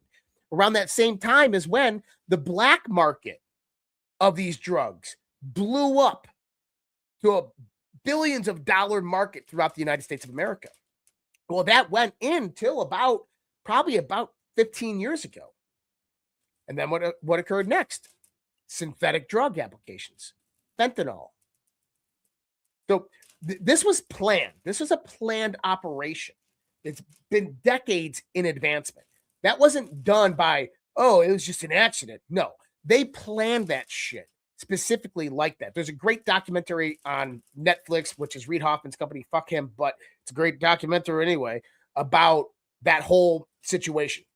But I wanted to bring that in because this is the same people that seek to control you, and they want you dumb. They want you asleep. They want you uninformed, and they want to subvert your rights, your will, and your constitution and take your country away and give your farmland to China because, they owned China or own China to a large degree. China doesn't like them and wants to get rid of them, but they can't break the tentacles because of the global financial system. Well, in 2020, after Trump left office, that global financial system came under attack by the formation of the BRICS nations that formed their own financial infrastructure system. This was a competitor to the SWIFT system. Now, what was the one thing that brought about the formation of this new financial system? It was Russia's invasion into Ukraine that prompted the Western nations to seize Russian assets, right? And basically sanction Russia out of the Western capital systems. And Russia said, hold my beer.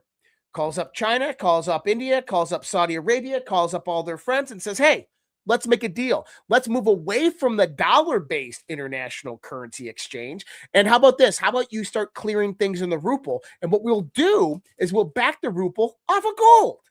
And they're like, sure, we'll accept that. And the BRICS nations began to formulate their own financial infrastructure, which has allowed Russia to move outside of Western sanctions and do business with any country they want. Now, this is really important. Now, during the same time, the European Union, through their central bank processing unit known as Euroclear, seized $246 billion worth of Russian money in the European system. Now, you got to remember, some of this money, about 20% of this money was Russian money that was meant for oil and gas that was coming in. A lot of it was kind of like Russian oligarch assets that were being held. Either way, Euroclear seized that through the sanctions that were imposed in 2022.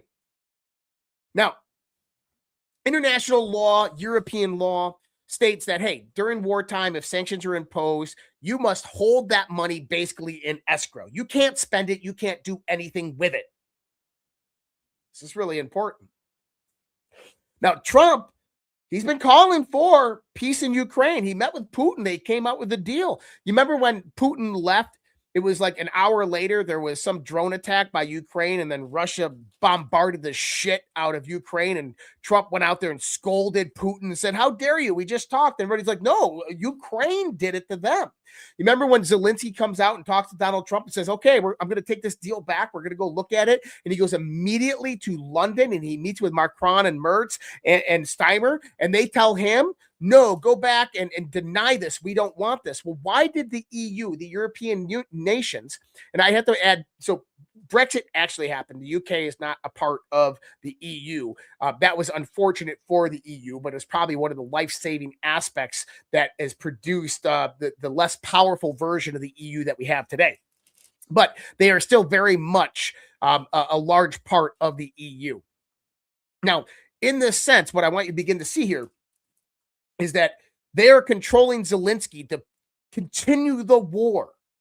The question is why do they want to continue the war? Because the war machine is what is allowing the money to keep flowing. Donald Trump has went out there and renegotiated every single freaking deal.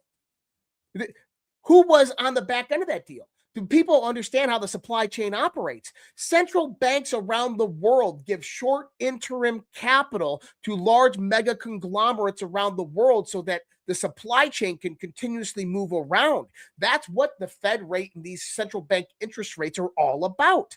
That interim loan, this is how it works. You have $1 billion of oil leaving Saudi Arabia, and let's say that an American company is going to buy that oil and say, hey, ship that over to the United States of America. Saudi Arabia is like, dude, I want to get paid before this vessel leaves port. So they get an interim loan from large financial institutions with a very low interest rate. They take that money, they pay it to Saudi Arabia, they hold the oil in escrow. The boat comes into the port, offloads the oil onto trains and on the semi trucks. Well, guess what? Those train operators or semi trucks, all the port operators, they all got to get paid. Then that oil's got to move to a refinery. It's got to get refined. All those employees got to get paid. And during this time, there's no money being made with that oil. It's not until that oil gets distributed across the United States by trains and semi trucks. More people got to get paid and put into a gas station and pumped into your vehicle that company gets paid for. That's a long process before money starts flowing. Well, central banks and large financial institutions are the intermediary that allow that to happen.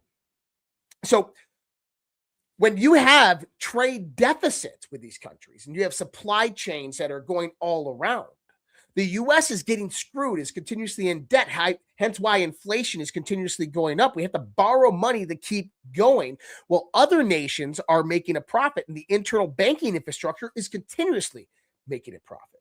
But when Trump goes out there and begins renegotiating deals, how trade is done, redefining trade negotiations, undermining the central banking infrastructure, undermining the European bankers, that's a direct threat to their money and to their power.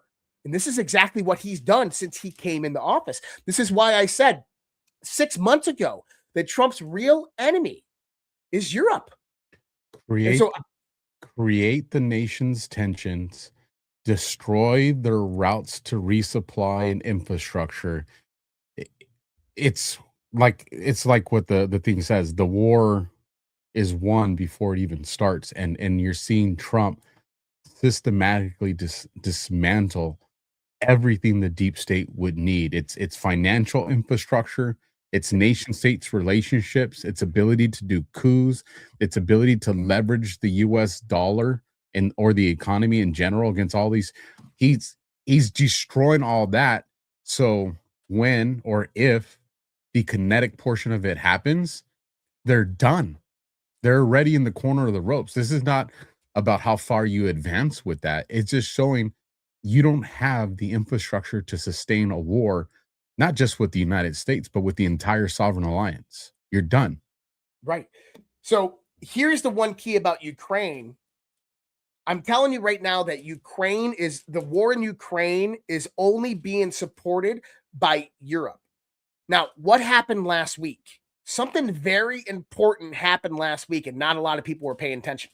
NATO, remember Mark Rutte came up from NATO and said, prepare for war. Prepare for war. All EU member nations coming out there. Prepare for war. We're going to war. We're going to war. Well, Melania over in Italy, instead of telling her people and going up to the podium and saying, prepare for war. By the way, she's a big Trump supporter. She calls up London and she goes, hey, we want to withdraw all of our gold from London and bring it back into Italy because that's our asset and we should hold on to that. Why would she do that at the same time that the European nations are preparing for war against Russia? That's interesting. Well, the next move was very, very interesting. The EU had a meeting. And see, the EU has a unanimous doctrine that you have to have unanimous consent about all member groups. And basically you have Germany, France, and Italy, right? So what ends up happening, or you have Germany, France, Italy, you have Hungary, but what ends up happening is that they have what's known as the Euroclear system that's holding that $246 billion worth of Russian assets, right? And last week, they go to vote to use that $246 billion for the Ukrainian war effort. You got to remember, a week before this, Europe vowed to give Ukraine $1 billion a month for the war effort. Ask yourself, where the hell did Europe get that money? Because remember, Donald Trump says, you guys aren't making any money. Your GDP's declining. Your population's declining. Where the hell are they getting that money? They got to borrow it from somewhere. So last week, they say, hey, we're going to use this $246 billion. Well, guess what? That's not their money to use. That's Russia's money. So the EU votes. Well, Hungary says no. Well, once the video comes in, they all got to compromise. Well, guess what the EU did? So let me do a quick announcement for the Badlands family real quick. If you're watching the current broadcast right now on Badlands Rumble, In a few minutes, as Devolution Power Hour starts, I'll be rating you guys over there into Devolution Power Hour. So just want to make you guys aware. For those of you that are watching on Badlands' Rumble, we'll be rating you guys now. For those of you that are watching on mine and Josh's, we're going to continue with this broadcast. And then when we're done, we'll go ahead and we'll rate the rest of you guys on over there as well. So just want to make you guys aware, if you're watching on Badlands Rumble, we're going to be rating you guys over there in just a few minutes. Go ahead, Josh. All right. If they want to keep on watching us, yeah. So what ends up happening here is Hungary comes out and vetoes it. The EU went in and changed the fucking rules and said, oh, well, we don't care about Hungary's veto anymore. So let me kind of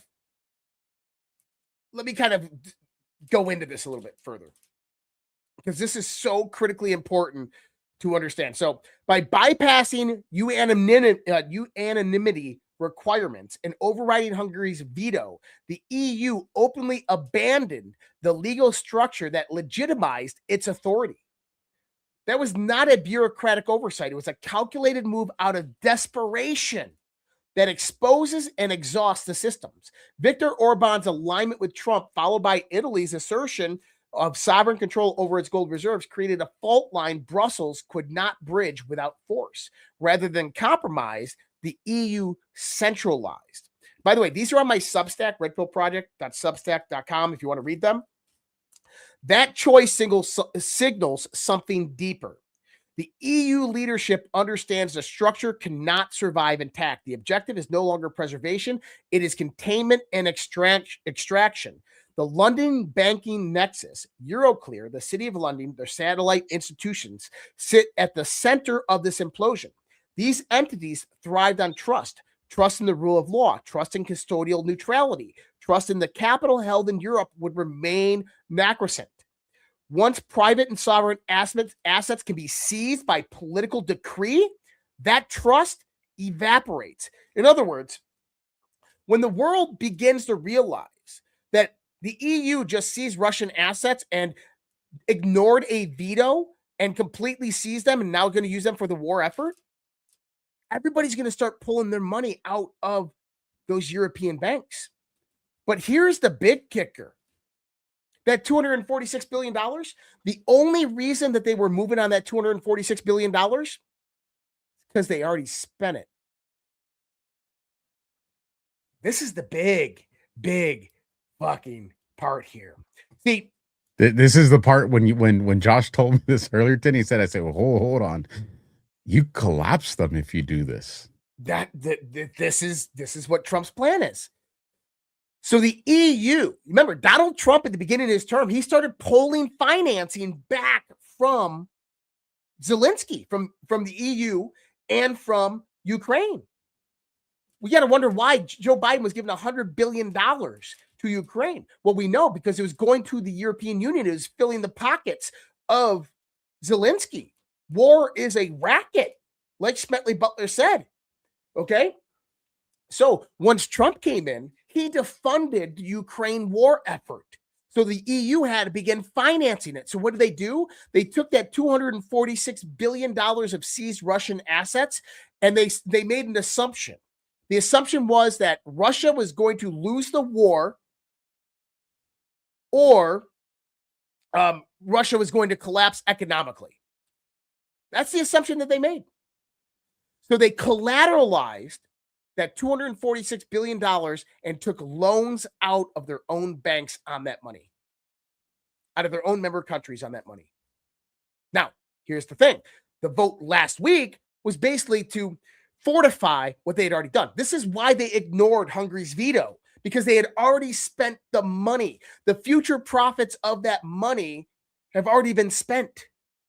Well, guess what? Trump just put the nail in the fucking coffin today. I wrote about this yesterday, and this just happened today. I'm going to pull this up. It's a post I did on X, and this is going to bring it all into perspective of what Trump is really doing to collapse the EU and rid the world of globalism from the global center, but by defunding them. The United States has notified the European Union that it wants the frozen Russian sovereign assets incorporated into a negotiated settlement of the Ukraine war. That position immediately exposes a major problem for Brussels. Europe has already functionally collateralized Russian central bank assets, not through formal seizure, but by pledging windfall profits and future proceeds from those assets to support long-term financing and loan structures for Ukraine. This has been publicly acknowledged in EU and G7 policy frameworks over the past year. The financing model is built on a core assumption. Either the war would continue indefinitely, or Russia would be decisively defeated, or economic collapse. A negotiated peace breaks that assumption. Once the United States asserts that frozen Russian assets must be treated as part of a settlement framework rather than permanent war financing, several consequences follow. The EU's legal justification weakens. The collateral underpinning those loans becomes unstable, and the long-standing claim that the asset freeze is temporary becomes difficult to sustain. This is not merely a diplomatic disagreement. It's a forced accounting event, one with potential implications for Euroclear, EU financial institutions, and member state balance sheets. The European countries become liable for however much money they loaned off of those Russian assets. This context helps explain recent developments in Brussels. Over the past days and weeks, EU leadership has moved rapidly to bypass vetoes, expand emergency authorities, and escalate rhetoric, including renewed NATO statements about preparing for wider conflict. The underlying strategy appears straightforward. Treat frozen Russian assets as de facto war chest. In practice, that step has already been taken through collateralization, even if formal seizure was avoided. President Trump is now explicitly challenging that structure. By calling this out, he undermines the financial logic that sustained the war. Asset freezes repurposed as leverage, sanctions transformed into financial tools, permanent emergency governments, and debt-backed escalation. Without those mechanisms, the EU's war financing model becomes difficult to maintain. This also explains the visible urgency in European responses. If a settlement occurs, the assets must be unwound. The loans lose their effective backing. Legal exposure surfaces, and the financial burden remains in Europe, not in Russia, and not in the United States. That is not primarily the geopolitical issue. It is a financial stability issue. Ukraine was never only a battlefield. It functioned as a pressure point within a broader post-1971 Atlantic financial system that relies on sanctions, asset control, and emergency authorities to remain coherent. By forcing the asset question into the open, Trump has touched that pressure point, and the system is beginning to strain. Ending the war does more than stop the fighting. It forces Europe to confront how frozen sovereign assets were already used and what happens when a war-based financing model is interrupted by peace. That is why peace has become more destabilizing to the EU than full-scale war. In short, loan structures backed by frozen assets may have to be unwound, legal exposure clarified, and financial responsibility absorbed internally rather than deferred through emergency measures. What was framed as temporary leverage during wartime becomes a permanent liability in peacetime. The risk for the EU is not diplomatic embarrassment, but potential financial and institutional collapse. This is an analysis, and that's the analysis I wrote yesterday. So the EU, they have one option. Go to war or they're fucked. Because number one, the core three within the EU is Italy, France, and Germany. If Italy drops out, which it looks like they're going to, and it looks like Hungary's probably going to drop out anyway, the EU's done. And that's what Trump wanted anyway. If you go back to he had already weakened them when he gave them the divorce papers for 2027. Well, that's right. The national security strategy. That's what I was saying. Is the national security strategy was basically the divorce from all globalist ties. We're done with you. Go fight your own freaking wars. We want nothing to do with you. And what has he done? He undermined resource deals in Brazil. He undermined resource deals all throughout Africa, all throughout the Middle East, undermining the British Empire. Whew, good job with that one. So here's the thing is they want him out of the way. They're going to try to promulgate war anywhere as much as possible. And it's no coincidence that this last weekend, we saw these false flag operations throughout the country. right? Syria, ISIS. You have the ISIS in Syria. You have Bondi Beach, whether that was Israel or Mossad or British intelligence, I don't know, but start to take notice that much of these actors, and if people want to sit there and, well, no, it's all George Soros and stuff. Listen, Well, who do you think to that point, let me interject something real quick, because Yeah. what you just said ties into a reoccurring thought process that I want to make sure I seed it into the audience as much as possible. For those that watch my Just Alpha shows, they already know what I'm going to say. And I'm hoping that I buy them enough time in the chat so they can get ahead of me, so they can make me proud. They know where I'm going with this. All those things that you just articulated are all things that were designed to also destroy morale. They were Right. designed to destroy morale. Because I think the one thing, whether you think the bad guys are winning, whether you think the good guys are winning, whether you're so confused you don't know who's winning, I think the one thing that everybody acknowledges is that there's going to be a fight at the end of this. Neither side is going to raise the white flag and say, you got us and we surrender. That's just not going to be the case here.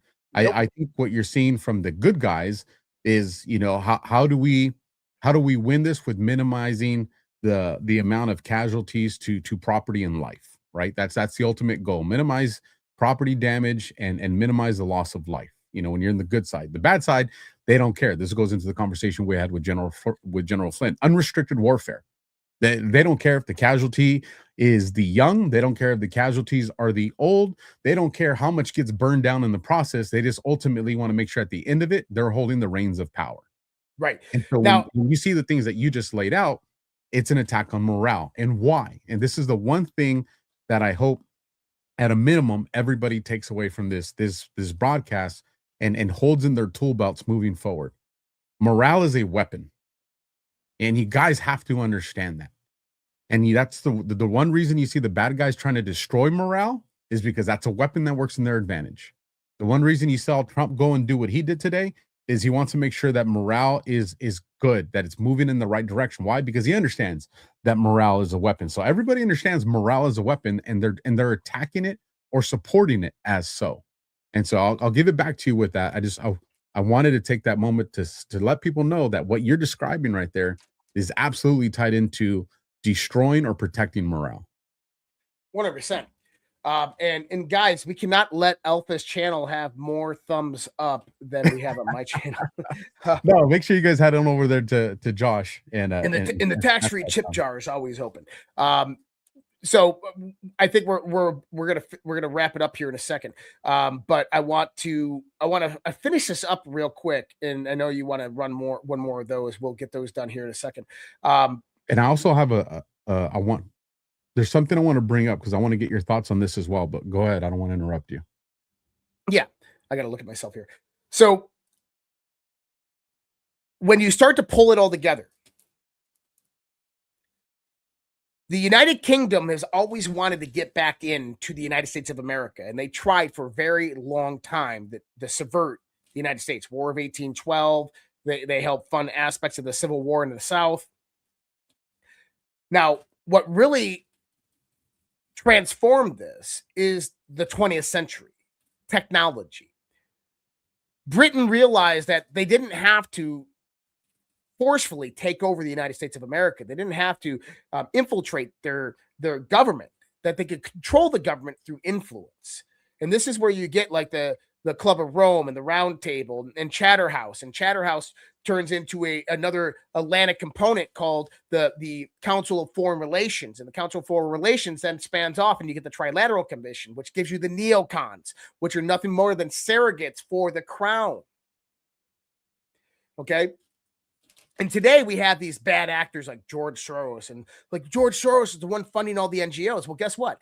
NGOs are nothing more than an extension of these think tanks like the Trilateral Commission, the Council of Foreign Relations, the World Economic Forum. NGOs are the infrastructure base. It's why those NGO heads are always the ones being invited to speak and be members of those groups. It's the interconnectivity of their network, and it's controlled and operated by this global aristocracy. Now, how does George Soros connect back to the UK, to Europe? He's an American, guys. He's American. Like, yeah, but Well, hold on a second here. George Soros in 2018 utilized his money, his influence, his NGOs to go out there and campaign for attorney generals and secretary of states in various different bellwether states. In doing so, he got those people elected, and those states, secretary of states, then made changes to the voting systems and brought in Dominion and other types of Smartmatic-based software voting systems during that time. Now, that should have been looked at as a conflict of interest, because at that time, the CEO of Smartmatic, who was the primary core software used in Dominion and all these other places, was the CEO of that company, was a guy by the name of Lord Mark Malloch Brown. And Lord, I mean, he's from the House of Lords. Lord Mark Malloch Brown spent his whole time in London in the financial corridor growing up. He served in the UN. I mean, this guy's a big player within those whole circuits. Well, he was the CEO of Smartmatic at the time, but he was also an executive vice president at the George Soros Open Society Foundations. Now, Smartmatic, that we are told, though, is a Venezuelan company. Well, it is. But in right there, you just saw who actually stole your election.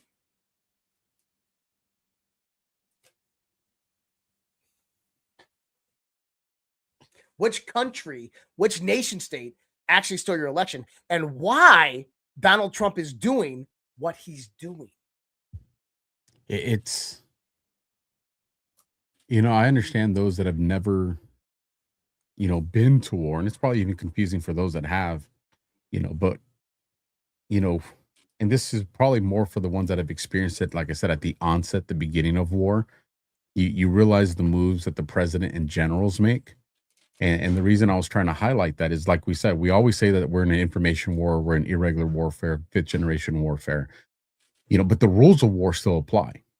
This, you still have blue on blue. We see that happen all the time on social media, because you got two good guys that think they're bad guys. So you get blue on blue, just like you get in war. You have, guerrilla warfare. I mean, all that happens in this information war, but also the way the stage is being set before you get ready to cross that LOD or that line of departure. And I think we are seeing that. And I think you outlined perfectly tonight for people to understand, because what we're going to see an amplification of, and like I said, there's so many levels to this onion, depending where people at, the default and what I'll consider lazy sometimes. And I know I'm going to piss some people off with this, but hear me through on this thought. The easy place to point a finger at a lot of times is like, well, it's Israel, it's the Jews, because it's a widely accepted answer. And it's not that part is not true, but the most critical mistake people can make with that is thinking that that's the end of the answer. And what happens is, when people think that's the end of the answer, they stop pursuing, well, what's beyond that? And then you don't learn about what Josh just told us. And so, and just like when people say, well, it's the Muslim Brotherhood. Well, yes, at the surface level, we see these mosques and we see this going on. But who is in charge of this, and where's that financing? Which goes into a conversation that me and Josh, it's a different conversation for another day. But just think about where has the largest amount of what you guys just realized right Islamic now immigrants actually went. What you guys just saw right now live is that was panic. I'm not going there, Josh. I'm not going there. But there will be a conversation in the future that me and Josh have to navigate very carefully, because it's those kind of conversations where you end up with a tie around your neck, if people understand what we're saying. So it's a conversation that me and Josh have to make sure that we're on the same page of how we have that. But people have to understand, in order to get there, we have to pursue truth. And if you get to the point where you're like, oh, okay, I know the truth, and you stop, that's dangerous. We should constantly be in the pursuit of truth. We should constantly be reevaluating relationships. And so with that, I want to get your thoughts on this, Josh. When Trump when he put that post on Truth yesterday, that got all of us excited, right? My fellow Americans. And then he ends that post with, the best is yet to come. And we don't need to rehash that. Everybody understands how important that is. But it just shows his mentality of understanding the beginning of the way you start something and the ending, the way you end something, is important. And what he did in this speech was he started it, he covered a lot of stuff, but what he started with, he went full circle. And when he closed out the speech, he made sure to mention it again. I think it was either the last thing or the second to the last thing he mentioned. He started off his address to the nation tonight with, on day one, I stopped the invasion. Mhm. It was the first thing that he decided to deliver, aside from saying, you know, what's up, America. He says, day one, I stopped the invasion. And then at the end of his addressing his nation, right before he gets into the conversation of the complete comeback, you can argue as part of the same conversation, but at the very end of his speech, he says, the invasion was the worst thing that Biden did to our country. Right. So obviously his understanding of, you know, he used the word invasion, which I'm happy he did. You know, I prefer he would have used what I'm going to say right now, but he didn't say an immigration crisis. He didn't say, you know, a bunch of illegals coming into our country. He used the word invasion because he wanted Americans to understand that's what it is. And I think, and you would probably agree with me on this too, Josh, is that invasion, that was a military deployment Right. of assets onto the United States soil. And we've seen the FBI and Customs and Border Patrol and HSI, and we've seen them already take down some of these cells. We've seen Trump make the moves with the QRF teams, the new special military team. He's done all these things to address it. So he started it off with, there's an invasion, and then he ended it with, that was the worst and most dangerous thing that the Biden administration did to us. So I'd like to get your thoughts on, why do you think he started with that, and why do you think he ended with that? I think it was a confirmation that we are in control, that patriots are in control, that we are in control. So the worst thing, day one, we ended the invasion. The worst thing that ever happened was the invasion, right? Because that is a direct threat from inside. And I think that if you wrap that around, the worst thing that ever happened was the invasion, and we stopped the invasion. And, you know, now we're trying to figure out and get it all worked out. But in other words, we have to understand this, the significance of what he was trying to say. Their objective was to distribute millions of illegal immigrants into U.S. cities, not for voters, but for sleeper cell agents that would eventually take over critical infrastructure, take over land, take over command and control, take over water, food, supply lines, and then invade our country. And the United States of America falls almost overnight when you had a critical mass of millions in this country. That's why he's saying he saved the country, and he absolutely did. So I think that that's a critically important part, because now that that stopped, and now that that is guarded with 20,000 military guys at the southern border, with 10,000 over in Puerto Rico, the U.S. Navy in the Caribbean, that whole area is shut down. Nobody's coming over. In Canada, don't even fucking think about it. He is completely protected on land and sea, the southern border of the United States of America. That's right. Land, air, sea, cyber, we're well protected.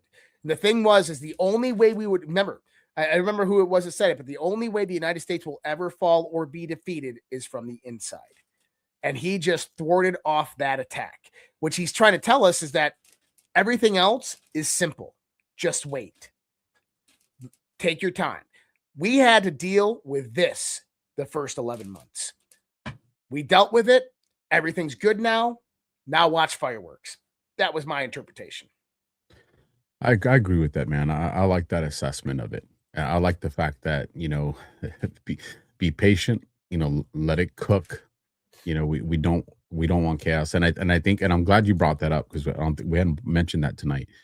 We have the largest deployment of the U.S. military along our physical southern border in the history of the United States.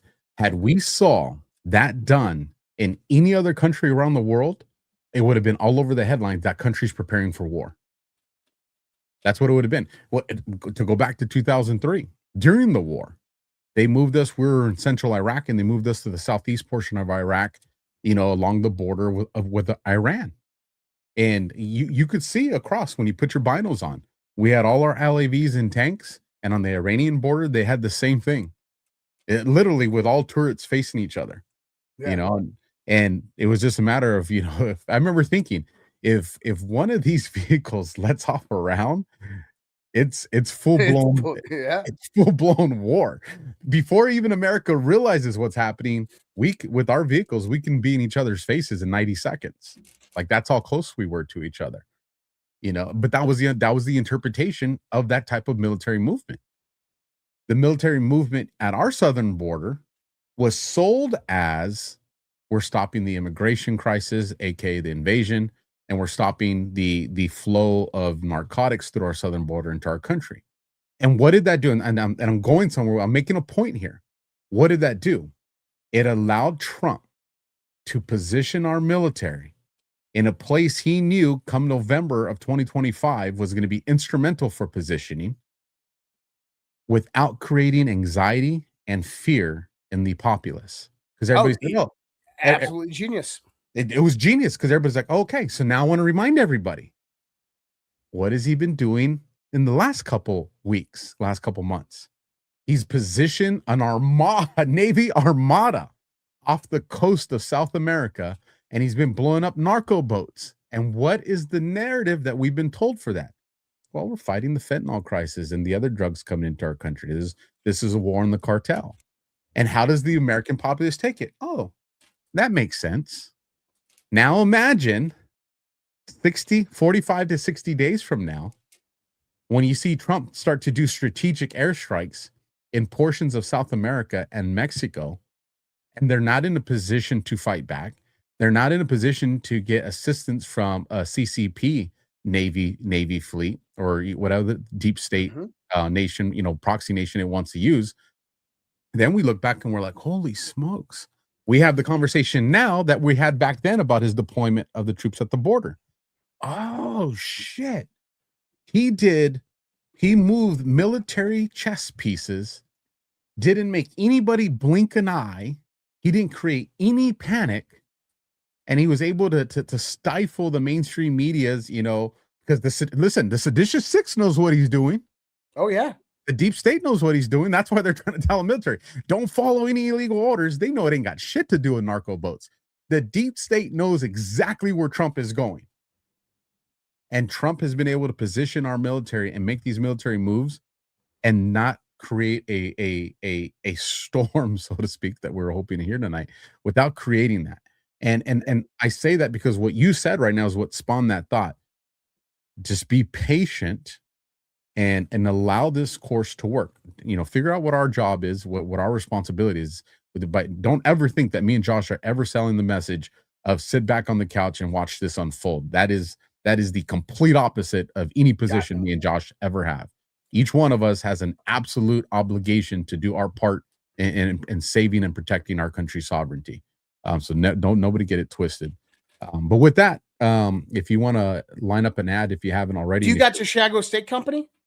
I do not. So you do not. Okay. Well, I was going to say, if you had it, I just run one, but, yeah, let me go ahead and run this. And then, guys, and if you want to get me a Christmas gift or get Alpha a Christmas gift, this is the one to get.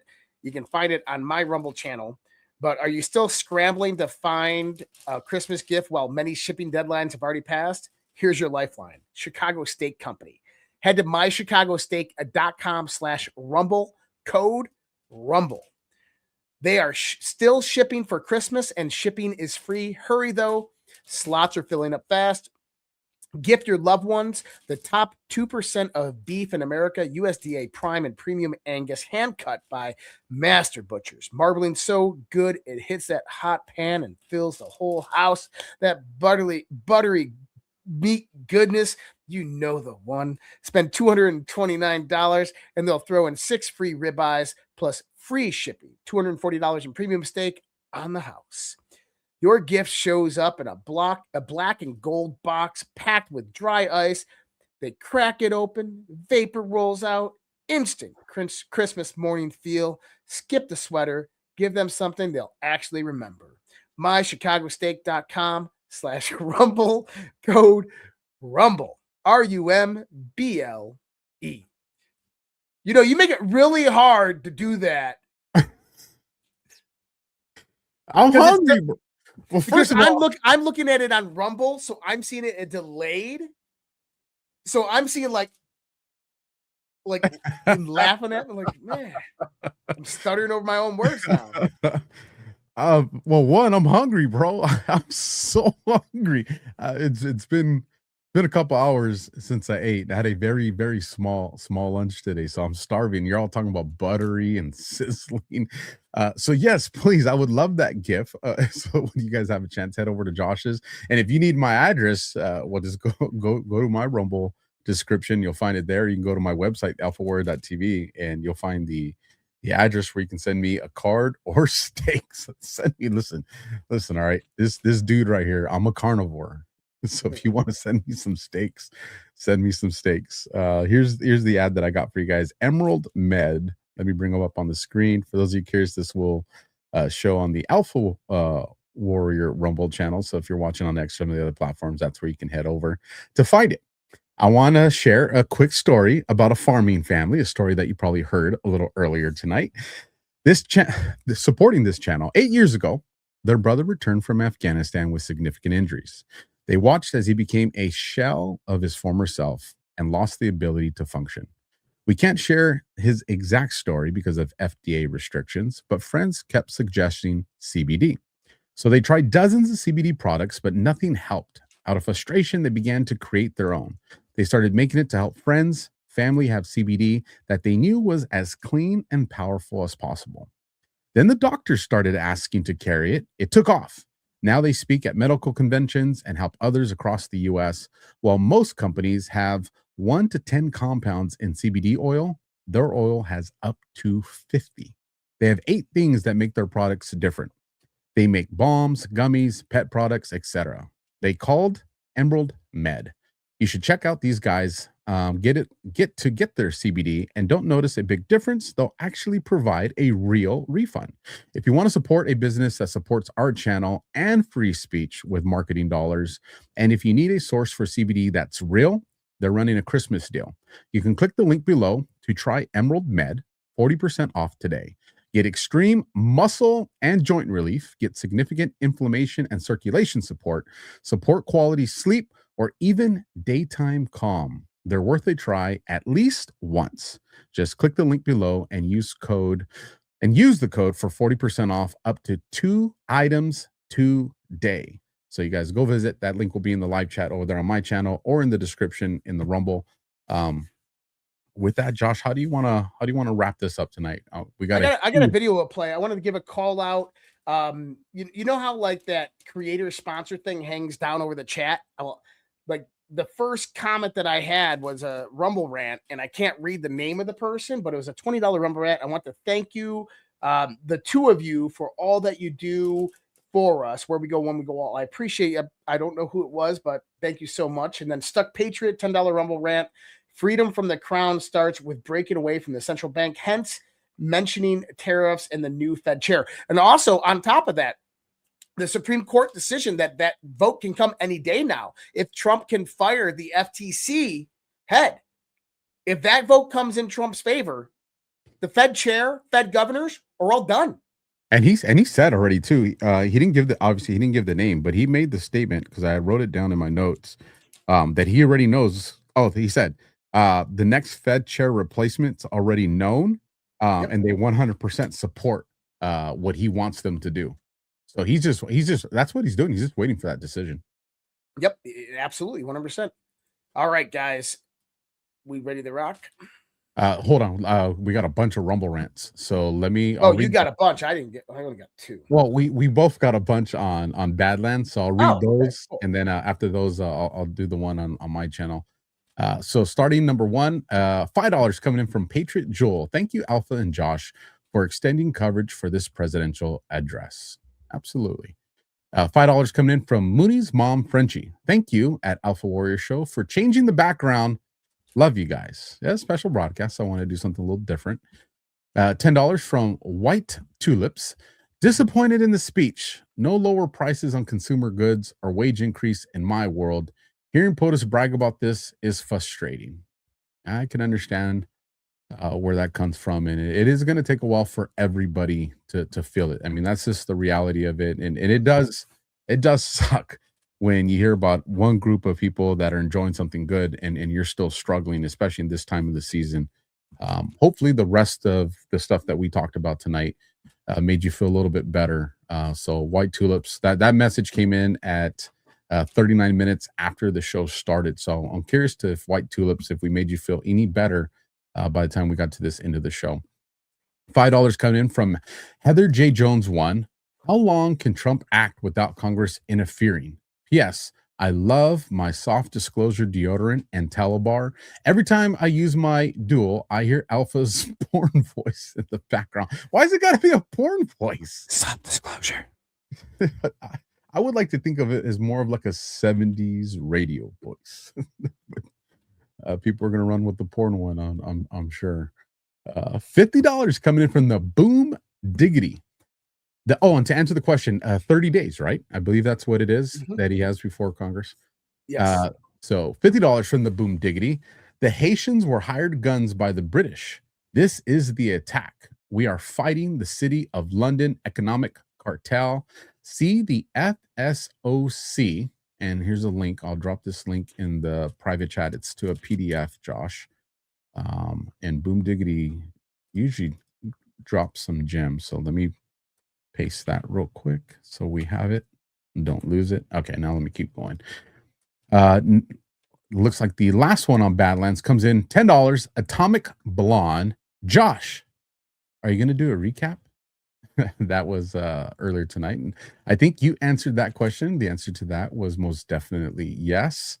And so let me go to mine over here. Let me zoom in so I can see this. Dollar for dollar coming in from Susan DeBello. Sent Alpha a PDF link for the FSOC annual report that hits the Davos agenda released last week. The Brits are freaking out over it. Well, that timed out perfect because we just $50 coming in from Flying Storm, Alpha Warrior and Josh. I would love for you to invite Mel K on. I know Mel. Yeah, we both have connections to her. I think we can do that. I think she'd like to come out and do a show. I've had Mel on multiple times, so yeah, we can get Mel. Ready for It Bet is now a monthly supporter. Thank you, Ready, for joining. I hope you love the content, and I hope you're here for a very, very, very long time. And don't forget, if the means is available, show my brother over here, Josh, some love too. Nah, it's okay. Just saying, we're the dynamic duo, Batman and Robin. On my show, I'm Batman, and he's Robin, and on his show, he's Batman, and I'm Robin. I'm Batman. I'm always Batman. I was just being nice. Remember, Robin was the poor guy. Batman was the wealthy guy. So everybody, well, figure that one out. Damn it. I don't got nothing for that one. $20 coming in from Jerry V. Agree with Josh. MAGA needs a moral boost, and this wasn't it. I agree with that. I hear you. $5 from OpTZ. Caroline Levitt told us that this is what the speech was supposed to be about. He's letting normies know all the great things that his administration has done, makes it more justified when the hammer drops. I hear you. I agree with you on that one, OpTizzy. Yep. $2 again coming from OpTizzy. Never be a panicking. Trust the plan. Trust Trump. Trust God. I like that. And again, another $2 ones from OpTizzy. Massey was one of those Republicans, the black-pilled shills on redacted news. Had him on today before the vote. Be careful who you follow. Yeah, I saw that one too, and I was like, And last one, dollar for dollar from Susan Dabello. The British control of the central bank is the boot on the neck of we the people. The file from the Treasury I sent to Alpha's inbox, it ends that. Promethean Action spoke on that today. Yes, they did. And so let me go ahead and shrink that one down, bring up the regular comments. I know Josh has a cool video for us. Before we do that, anything you want to let people know about what you got coming up, Josh, and let my audience know where they can find your work if they don't know? Heather Jones and the Atomic Bomb jumped over to my chat, but $5 from Heather Jones, showing my love, Josh. Thank you so much. Appreciate that. And then Atomic Blonde, $20 Rumble Rant. Yo, my dude, appreciate you guys. Thank you so much. Give that thumbs up while you guys are over there on Rumble. We're at 806. We didn't beat Alpha, but maybe next time. Tomorrow is my live Q&A. Every Thursday night, I do a live Zoom Q&A. If you want in on that, you just got to be a premium subscriber. It's like $5 a month on any of my premium channels. So whether that's X, socialredpill.com, Substack, Redpill Project on the Substack.com, Locals, Redpill Project on Locals.com. It's any of those. So if you are, then you get into that Zoom. That's every Thursday night, right after my Daily Dose show. So looking forward to seeing a lot of you guys there. Other than that, I'm good, man. And you guys will love that, because that was one of the very first places that I got to see Josh work, and that was really, really good. I was back in the K9 days, and I used to make that late drive home, and I enjoyed not just the commentary from you, but the people that were on there. It's just like, man, you realize there's so many brilliant voices that you're like, damn, you should have a camera and a microphone, but people love what they're doing in life. For me, guys, alphawarrior.tv, visit when you got a chance. I'll be doing just Alpha 2.0 tomorrow for Thursdays. Also in the morning, you'll catch me on Badlands Daily with CanCon, covering some of the geopolitical stuff. And then you'll find us on SitRep during the evening, and then Just Alpha will be following that. Just a heads up, I know you guys are excited about the stuff that I do on Fridays over there at Only Lands for Badlands. If you guys haven't seen last week's, you might want to go see the gorilla that showed up for Only Lands. But you won't see me this Friday. I just want to make sure everybody's aware. I'm taking the first vacation in 5 years, actually 7. Whoa. In 7 years. Little vacation, taking my tiny tater tot to celebrate a delayed birthday at Disneyland. So very excited about that. So Friday I won't be present, and Saturday I won't be present. So just keep me and my family in your prayers that everything's safe, and we all have a good time. And then you guys will catch me back Sunday night on Q After Hours. I'll be home and ready for that. And the one thing that I'll tell you guys to definitely do, pray for our president, pray for Badlands, pray for Josh, and pray for me. There's as these things escalate and we start to land over target, there are a lot of people that are not happy about the content that me and Josh are putting out there, and they're even more pissed off at how many of you are turning to listen to that content. And when things like that happen, we land on the radars of some not so good people. So we would ask that you guys please keep us in your prayers, because we're not going to stop. And there's power to prayer. So with that, Josh, it's all you. I know you got a great video for us, and right. When you're ready, bring it up, brother. Much love, respect. God bless, guys. Take care. Have a great night. See you next time.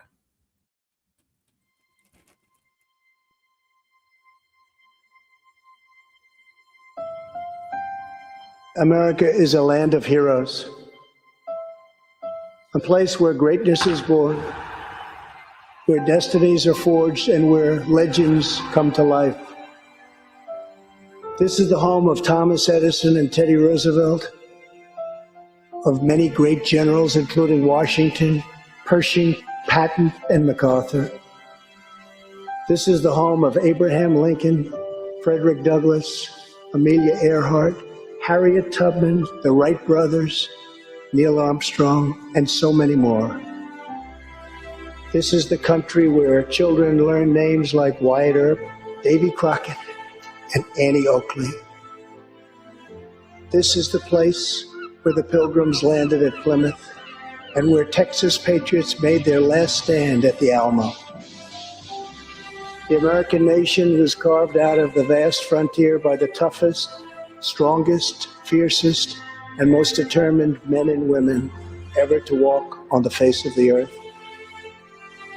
Our ancestors braved the unknown, tamed the wilderness, settled the Wild West, lifted millions from poverty, disease, and hunger, vanquished tyranny and fascism, ushered the world to new heights of science and medicine, laid down the railroads, dug out the canals, raised up the skyscrapers. Our ancestors built the most exceptional republic ever to exist in all of human history, and we are making it greater than ever before. This is our glorious and magnificent inheritance. We are Americans. We are pioneers. We are the pathfinders. We settled the new world. We built the modern world. And we change history forever by embracing the eternal truth that everyone is made equal by the hand of Almighty God. America is the place where anything can happen.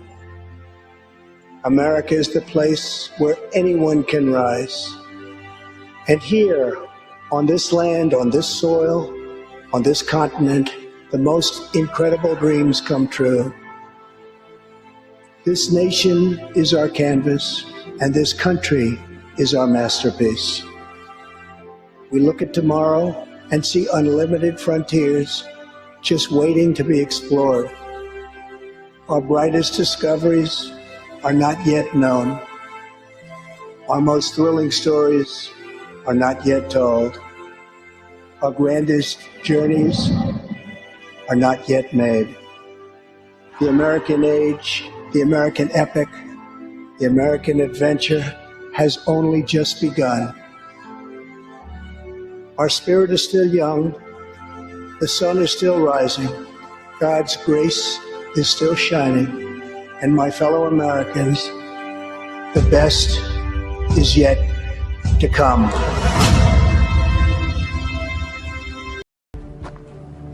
I'm gonna pull the whole thing down. I'm gonna bring the whole fucking diseased, corrupt temple down on your head. It's gotta be biblical.